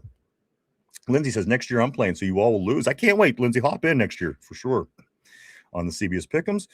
Tortilla says, I'm picking the Steelers to lose, so they will win. You're welcome. Hey, we'll take it, brother. Whatever it takes. Tyrone says, Lindsay, no. Also, Somber says 14th overall, and I started week 10. Hey, man. Hey, that's exactly it. I mean, you would have done a lot better, obviously. Got in late on that. Lindsay says, okay, we'll see. We'll see about that. Cody says, when Mike Tomlin is the coach, that's normal. Tyrone, Mike T will have a good game plan. I'll be over 9,000. Tortilla. Tommy says the drought is a fucking disgrace. It'll be over 9,000. Geez, can you imagine? It is a disgrace. And the fact of the matter is it's worse than the fucking Ohio teams. That's the one that really kind of rubs you, you know? Somber says that's a long drought. Somebody light a match. Tyrone will win a playoff game this year. Cody says Tyrone and Mike Tomlin will have a game plan. Tyrone says he will. Tyrone also says he knows he does. Who knows the Ravens better? And as I said, we did beat them 9 out of the last 11 games. That's something. Tommy says, yeah, Cam's been he really has, bro. And the thing is, I'll shit on him when he don't. And when he does, he's been out there doing his thing, bro. And I will give him the credit. There's no shame in that. Tortilla says that's the thing, Tyrone. We've been watching for over 3,000 days. 3,000 days. Think about that. Put that into perspective for a moment. It kind of it doesn't sit well. Tyrone, yeah, Hayward has been playing. We need absolutely everybody's got to play their best game this week. Tyrone says, oh, I know, LOL, you the one always back up Tomlin, LOL, I don't want to hear it. Tortilla. Tyrone says, but I got faith in him this season. Right here, I'm going to go to Thomas JP. I do want to say welcome to the terrible board, Thomas. Great to have you. Thomas says, I have no faith in the Steelers winning this game. I hope I'm wrong. 38-10. Hey, you're not alone. We had a poll up yesterday. 6 out of every 10 people agreed with that. So you're not alone in this. Take Smith. Tyrone says, A-Rod call plays this week. Bingo. Interview Artie Smith. There's a high school team on the south side, maybe.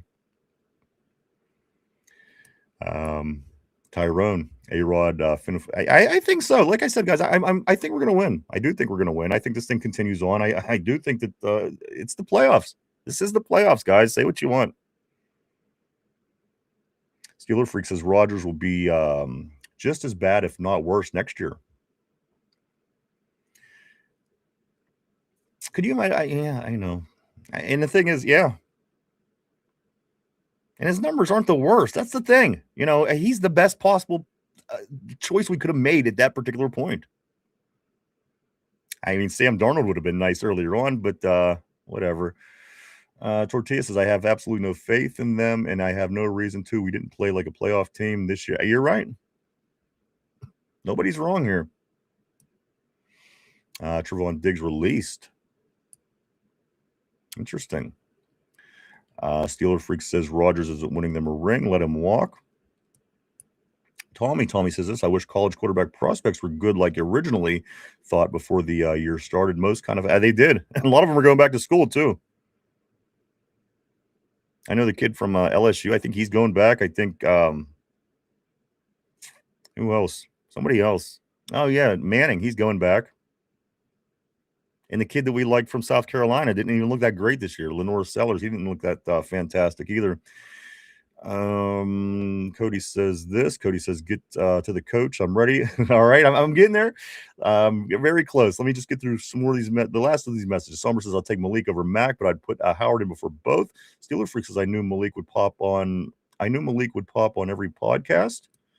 Gang, Black Magic, what up, dude? Jamal, you are the winner. You are the winner, dude.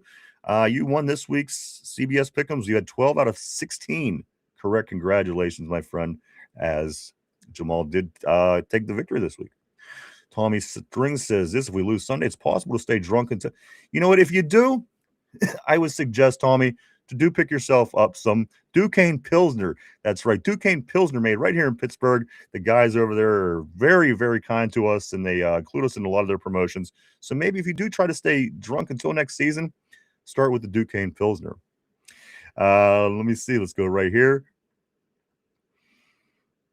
Finch gang. Cody, what up? Jamal, you win the Pick'ems. Finch, let's see. You did. You won, man. First place.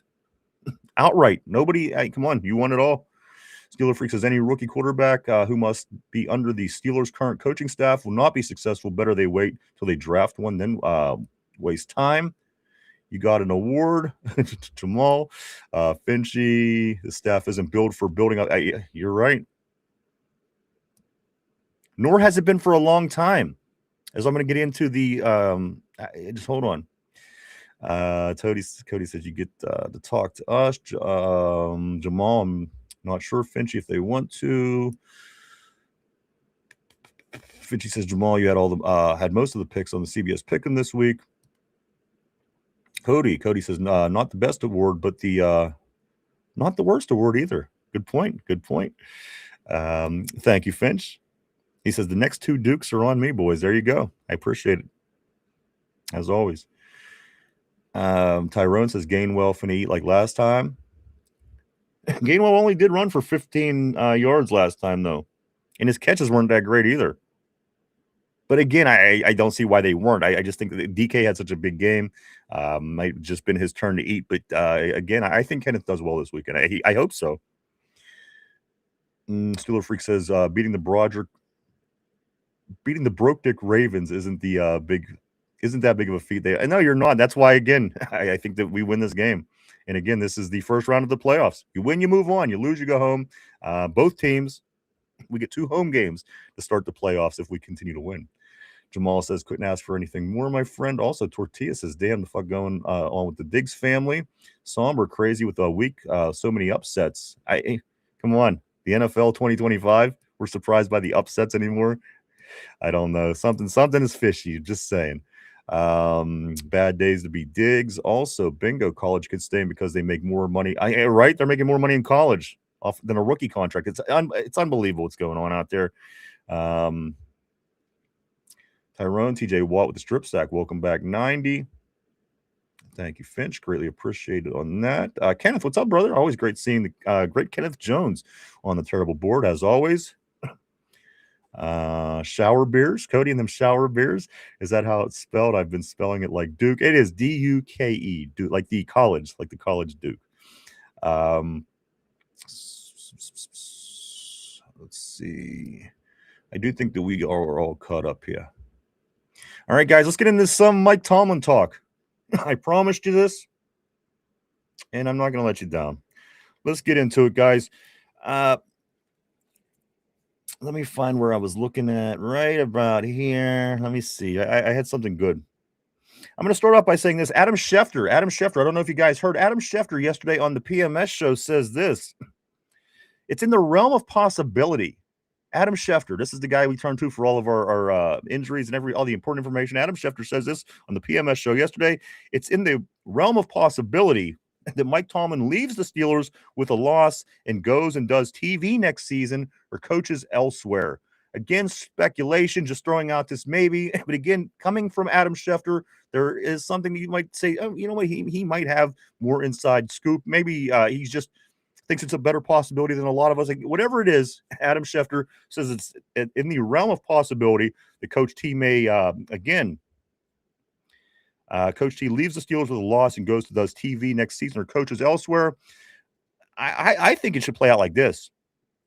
I think that they should, they're talking about sports entertainment, right? Make it a head coaches gets canned game. Whoever loses gets canned, whether it be Mike Tomlin or whether it be John Harbaugh. You're talking sports entertainment. Isn't that something that the WWE would do? Don't they have they throw you out of the whole federation if you lose a match or whatever? Make it like that. Whoever loses this game, head coach. All right, here we go. Let me get into it here.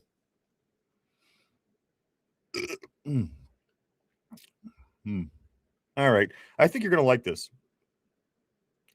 I don't know. Maybe. Let me get it up on my screen so I could have an idea what I'm talking about. All right. So for Mike T, guys, this is just for starters. This isn't even what I really wanted to get into, but we're just going to talk about Mike T for a second. Guys, we're going to talk about, and I know what the argument is because Mike and I had this conversation, but listen to this. Our three big head coaches, okay? We know Mike Tomlin, Bill Cowher, and Chuck Noll. All three wildly successful. Wildly successful. I do want to say what up to Armac. Great seeing you on the terrible board, Armac, as always. This is assistant coaches, because we talked about this. We just talked about Arthur Smith, so this is very related. We're talking about assistant coaches that went on to be head coaches that coached under those three particular very successful Steeler head coaches. Chuck Noll, Bud Carson was an assistant coach, went on to be a head coach in the NFL. John Fox, we remember him. He coached for Carolina for a while. Rod Rust and Tony Dungy. Tony Dungy won a Super Bowl. So under Chuck Noll, there was four assistant coaches that went on to be head coaches in the NFL. So again, this relates back to Arthur Smith, Mike Tomlin's assistants, all this. Bill Cowher. These assistant coaches went on to be head coaches in the NFL. Jim Haslett went on to coach the Saints, of course. Dom Capers, the Texans. Dick LeBeau, Marvin Lewis, longtime Bengals coach. Mike Mularkey, some success after the Steelers. Same with Ken Wisenhunt and Bruce Arians. All those assistant coaches went on to be head coaches in the NFL. So Chuck Noll, Bud Carson, Tony Dungy, John Fox, Rod Rust, Bill Cowher, Jim Haslett, Dom Capers, Dick LeBeau, Marvin Lewis, Mike Mularkey, Ken Wisenhunt, Bruce Arians. Guys, let's keep this thing going. Mike Tomlin's assistant coaches that went on to be head coaches in the NFL after almost 20 years? Not one. Not one assistant coach under Mike Tomlin went on to be a head coach anywhere in almost 2 decades. That's not good. That's not good. And especially as we're talking about this team can't develop certain positions, certain players. Never in almost 2 decades did he have one guy good enough under him that he hired to go on and be a head coach in the NFL.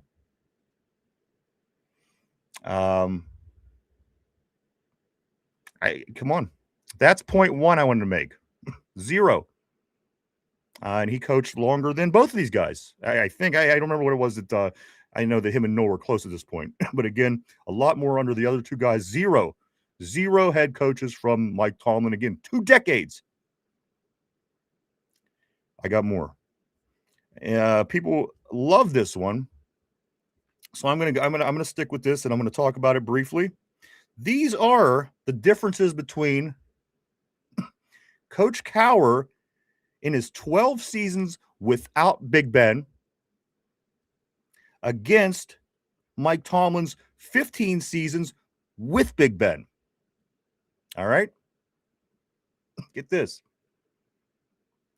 Bill Cowher's 12 seasons without Big Ben versus Mike Tomlin's 15 seasons with Big Ben. Let's take a look. It should be let's take a look. In that particular time, guys, Bill Cowher 108, 63 and 1.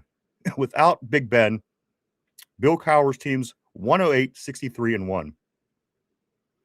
With Big Ben in 15 seasons opposed to the 12 seasons, Cowher 144, 74 and 1.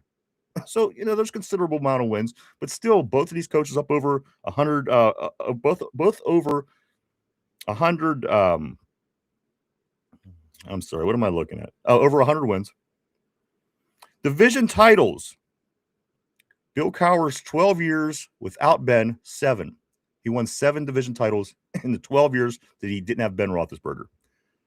In the 15 years that Mike Tomlin had Ben Roethlisberger, 7 division titles. 7 division titles. Winning percentage 63% Cowher without Ben for 15, without Ben for 12. Mike Tomlin 66% winning percentage for the 15 years with Big Ben. Let me continue. Playoff records. Bill Cowher without Big Ben in his 12 years, 10-7. Bill Cowher's teams for the 12 years without Big Ben, 10-7. Mike Tomlin, the 15 years with Big Ben, playoff record, 8-9. 10-7, 12 years without Ben, 15 years with Ben, 8-9. Let me continue. Combined record, regular season and playoffs. Bill Cowher, 12 seasons without Big Ben, 118, 70 and 1 for a 62% winning percentage. Mike Tomlin, 152, 80 and 1 with a 65 winning percentage. 15 years with Ben, again, against 12 years without Ben. Let me continue. Average regular season for a Bill Cowher coach team without Big Ben. 9 wins, 9.8 wins. Mike Tomlin in the 15 seasons with Ben, winning percentage 9.8, the exact same. And finally, let's talk about average playoffs, guys. The average playoff success, again, Bill Cowher Steelers without Big Ben, 12 years, 83%, or I'm sorry, 58%, 12 years, Bill Cowher's teams without Big Ben, 58% winning percentage in the playoffs. Mike Tomlin, 15 years with Big Ben, is the numbers we're going by, just the years he's had Big Ben, the Hall of Fame quarterback. The winning percentage for Coach T, 47%. Coach C, again, 58%, 12 years, no Coach or no franchise quarter, no Hall of Fame quarterback. Mike T, again, 15 years with a Hall of Fame quarterback, 47%, guys, 58% to 47%. So take what, say what you want. Oh, you can't give me this argument about Cowher Steve. Oh, you can't give me this. Guys, just use your noodle. Why did this coach take the team to go to the Super Bowl that just won a Super Bowl and got regressively worse the rest of his career? I'm just saying, guys, it's nothing and means anything besides These aren't good numbers. What are you going to do? Derpy says to me, "Who are we going to take?" Derpy, he's yelling at me in the post in the group chat. Well, who are we going to have? Who is going to be our coach? Look around the league. New England, they rebounded pretty quick. Chicago Bears went from zeros to damn good pretty quick under a new coach. There's a list of new coaches. Even Sean Payton, who's a veteran coach within the first 3 years of Denver, he's got these guys number one in the AFC. But who are we gonna get? We can't go 500, bro.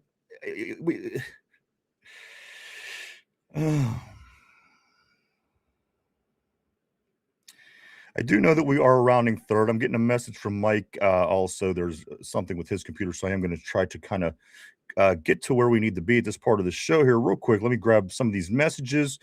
I don't want to miss anybody today if I can help it. Ben Johnson and Williams are the model to follow. Johnson is elevating Williams' play. That's what I'm saying. Look at the Bears. Who would have thought the Bears? These guys are never good under a new coach. What would we do without Tomlin? I don't know. But again, we could find out real soon.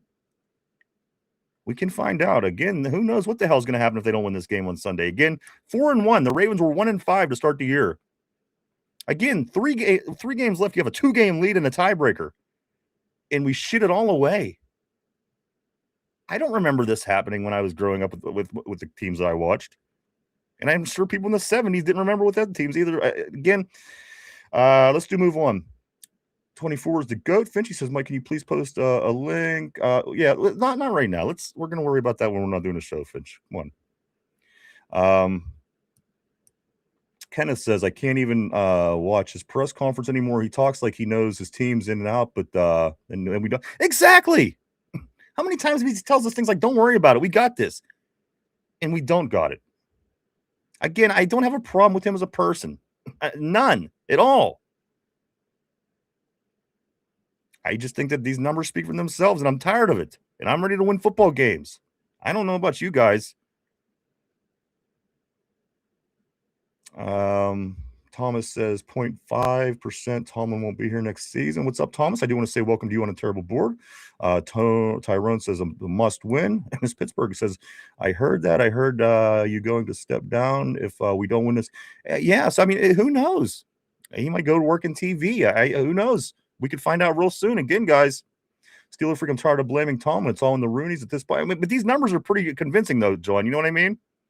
He's doing a but that's what Schefter said, absolutely. But what about the rest of these numbers?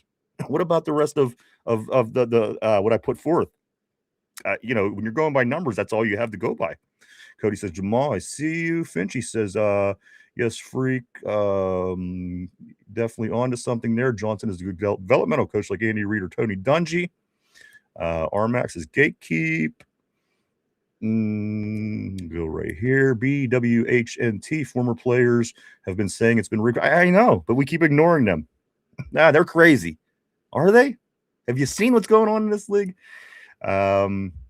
Double square table degenerates.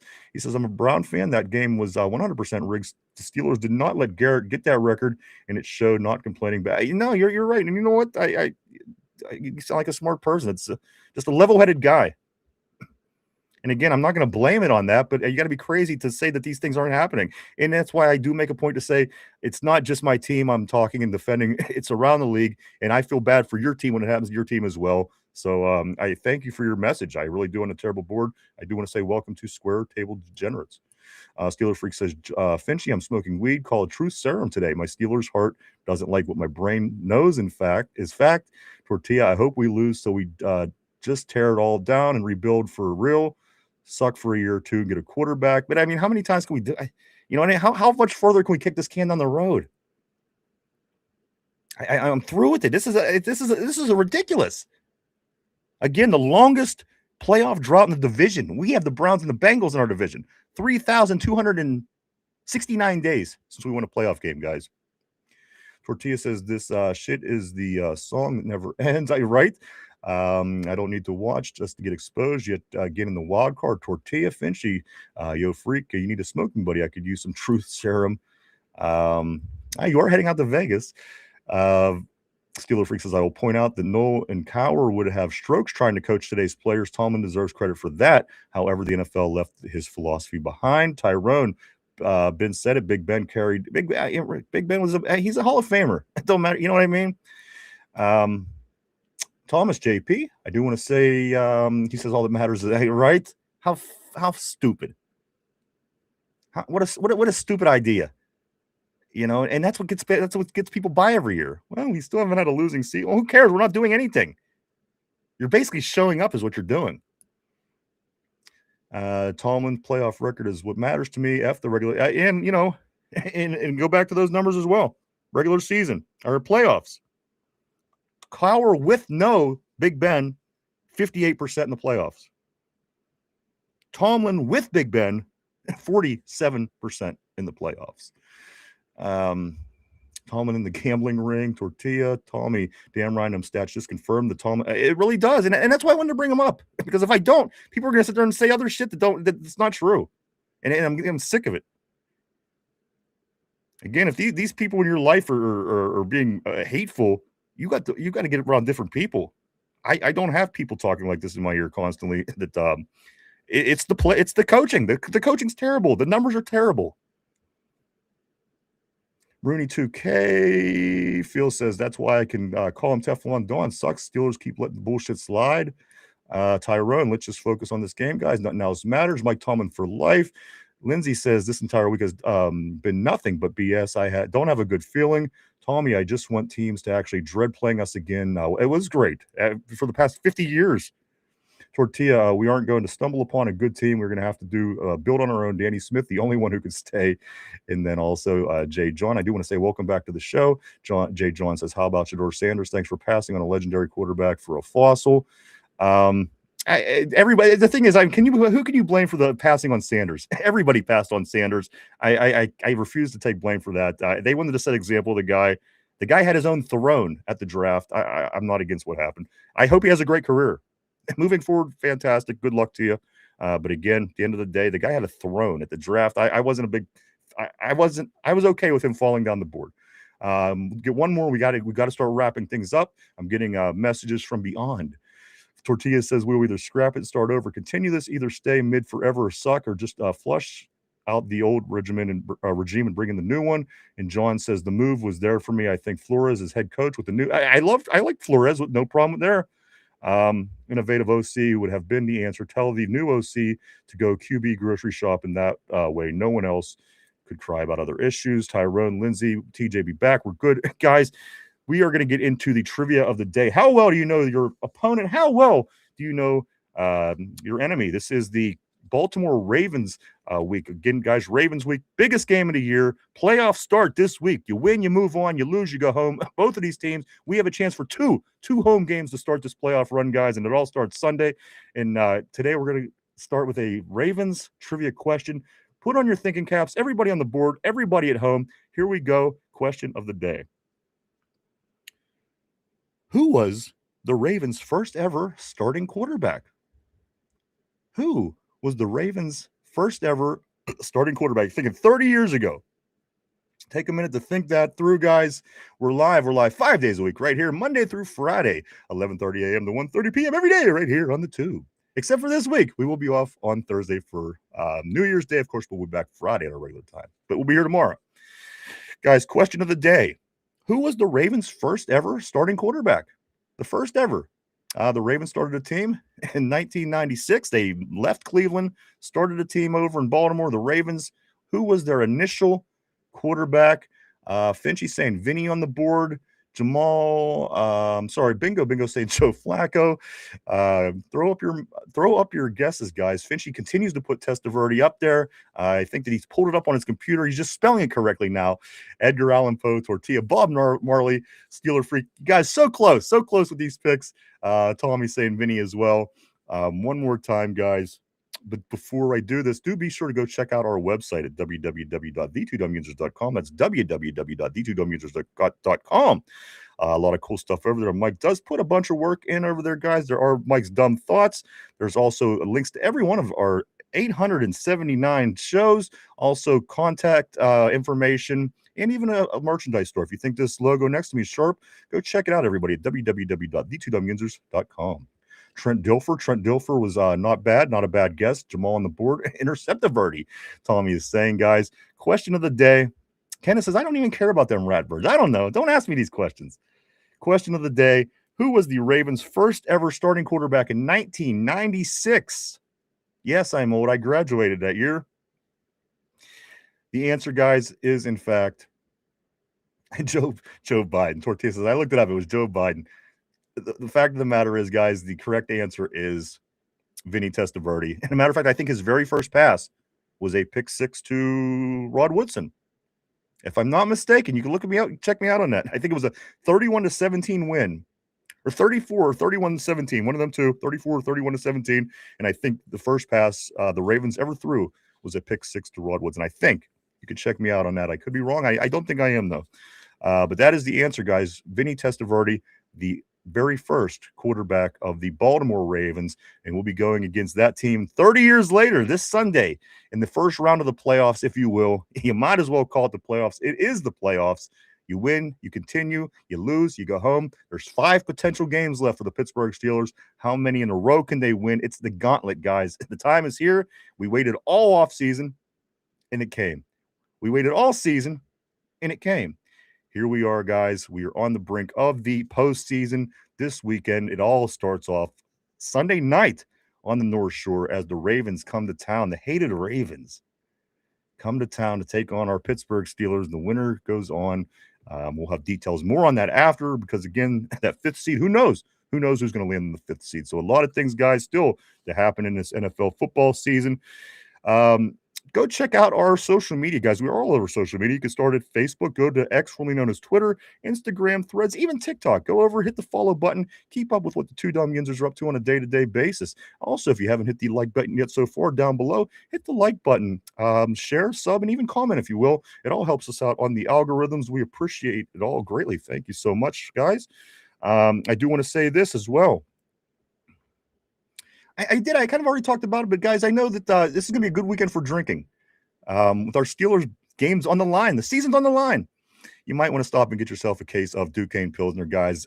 Great beer. We always have it right here on tap in the studio. The gals and guys at Duquesne Pilsner always keep their eye out for us, and we want to do the same for them. Swing by, stop, hit a like on one of their or follow on any of their social media, but do make sure you stop and grab yourself a case for the game this weekend, guys. Great stuff made right here in Pittsburgh, and as it says on the can, grab a Duke. We grab a couple more messages, guys, and we're going to try to wrap it up here in the next 2.5 minutes. I keep getting messages by Mike. There's just something going on in his computer, so I have to try to keep on time here. I am not trying to rush. Modell's right-hand man. Let's see. End of days. What's up, dude? Always great seeing the end of days on the terrible board. If the Steelers lose, Tomlin needs to fire Austin and Arthur Smith. Somebody's got heads have to roll. Whoever's it is at this point, I don't know, but heads got to be rolling, especially if we don't win this football game this week. We'll go right here. Tomlin needs to fire Rooney. They could both go, in my opinion. Jamal, at this point, I thought it was Carnell Lake with that pick, but you might be right. Rogers, let's see. We went Tate and Steelers have less than 1% to win the Super Bowl. That sounds about right. That doesn't surprise me. Also, Tommy says, yes, the beer is going to taste real good, Tyrone. Phil, fans, and now with the stats, we just heard Teflon Dawn super sucks. See you on the flip side, brother. I appreciate you as always, Phil. We'll see you tomorrow. Tommy says, you talked me into it. I'm just throwing out the numbers. That's all I could do. That's all I could do. If you go by hearsay, you just never know if you're being misled or just what people's opinions are. So I try to get the numbers out there so you can make an educated decision of your own. And that's what I would expect. I would want from somebody. Tortilla, Tomlin's playbook literally says defense is offense, and that's the playbook. Thomas JP, he says Ravens' first game was home versus the Raiders, which they won 19-14. Against the Steelers. I'm sorry. I meant against the Steelers. My fault. My fault. I think the first pass play against the Steelers. Yes. Okay. Thank you, Thomas. But that, yes. Okay. He says Ravens' first game was a home game versus the Raiders, which they won 19-14. Steelers were their second game, and it was a Woodson pick six. I apologize, guys. I was close, but no cigar, right, Finch? Let me go here. Tyrone says, take care, Ron. I need this today. No, man, my friend's dad. I'm sorry to hear that, Ty. I really am. My friend, I hope, I wish everybody the best. Sorry about that. Tommy says, keep your head up, brother. And I agree with that. Guys, I want to say thank you for everybody coming and hanging out today, checking us out. We certainly appreciate each and every one of you. We truly, honestly do. We wouldn't do it without you. I wouldn't even want to try to do it without you guys. I want to say thank you to everybody on the board. You guys always keep things interesting here on the show. You are the lifeblood of the show, and I tell you that every day because I believe that every day. And everybody at home as well, whether you're watching, listening, in the car, at work, in the gym, earbuds, earphones, whatever the case may be, thank you too, guys. You rock our world. We hope to be able to do that same thing for you. Thank you, Tyrone. Everybody on the board, you guys are super generous. Thank you so much. We will be back tomorrow at our regular time to do it all over again, to get into some more, trying to figure out what it is we have to do to win this football game on Sunday, in this first playoff game, if you will, for the Steelers, guys. But tomorrow we'll be back. Obviously, New Year's Day we won't, but we'll be back Friday as well. So same as last week, we'll get back on track. Everything will be cool, and we're going to win this football game, guys. I think we're going to win this football game. Tater Tot, even you, my friend, I hope you have a great day as well. Steeler Freak Mike is panicking because the Pakistani computer hacker is in his computer and downloading his goth porn. That could be true. It could be true. Tyrone here. That's what I'm saying. I don't give up. I'm a Steeler fan. I'm going to be here till the very end. So I'm going to hope they win till the end, whether I think they will or what. Ty, I couldn't agree more. Finchy, always my brother. Ty, Tortilla, Mike Tomlin will return in Avengers Doomsday. Guys, thank you so much. Again, we hope to see you back tomorrow at our regular time right here. I think that's everything for me, guys. If I forgot anything, I apologize. I'm sure I'll bring it up the first thing tomorrow because I'll remember it as soon as we shut down today. But guys, thank you so much again for coming and hanging out. We appreciate each and every one of you. We'll be back tomorrow. Hope to see everybody back then. Have a safe Tuesday. Enjoy your day. Get ready, guys. This is New Year's. We have a new year coming in just a couple of days. But have a great one. We'll be back tomorrow. We hope to see everybody then. For Finch, for Derpy, Mike, myself, the two Dum Yinzers, have a great one. We'll see you tomorrow. Bye-bye.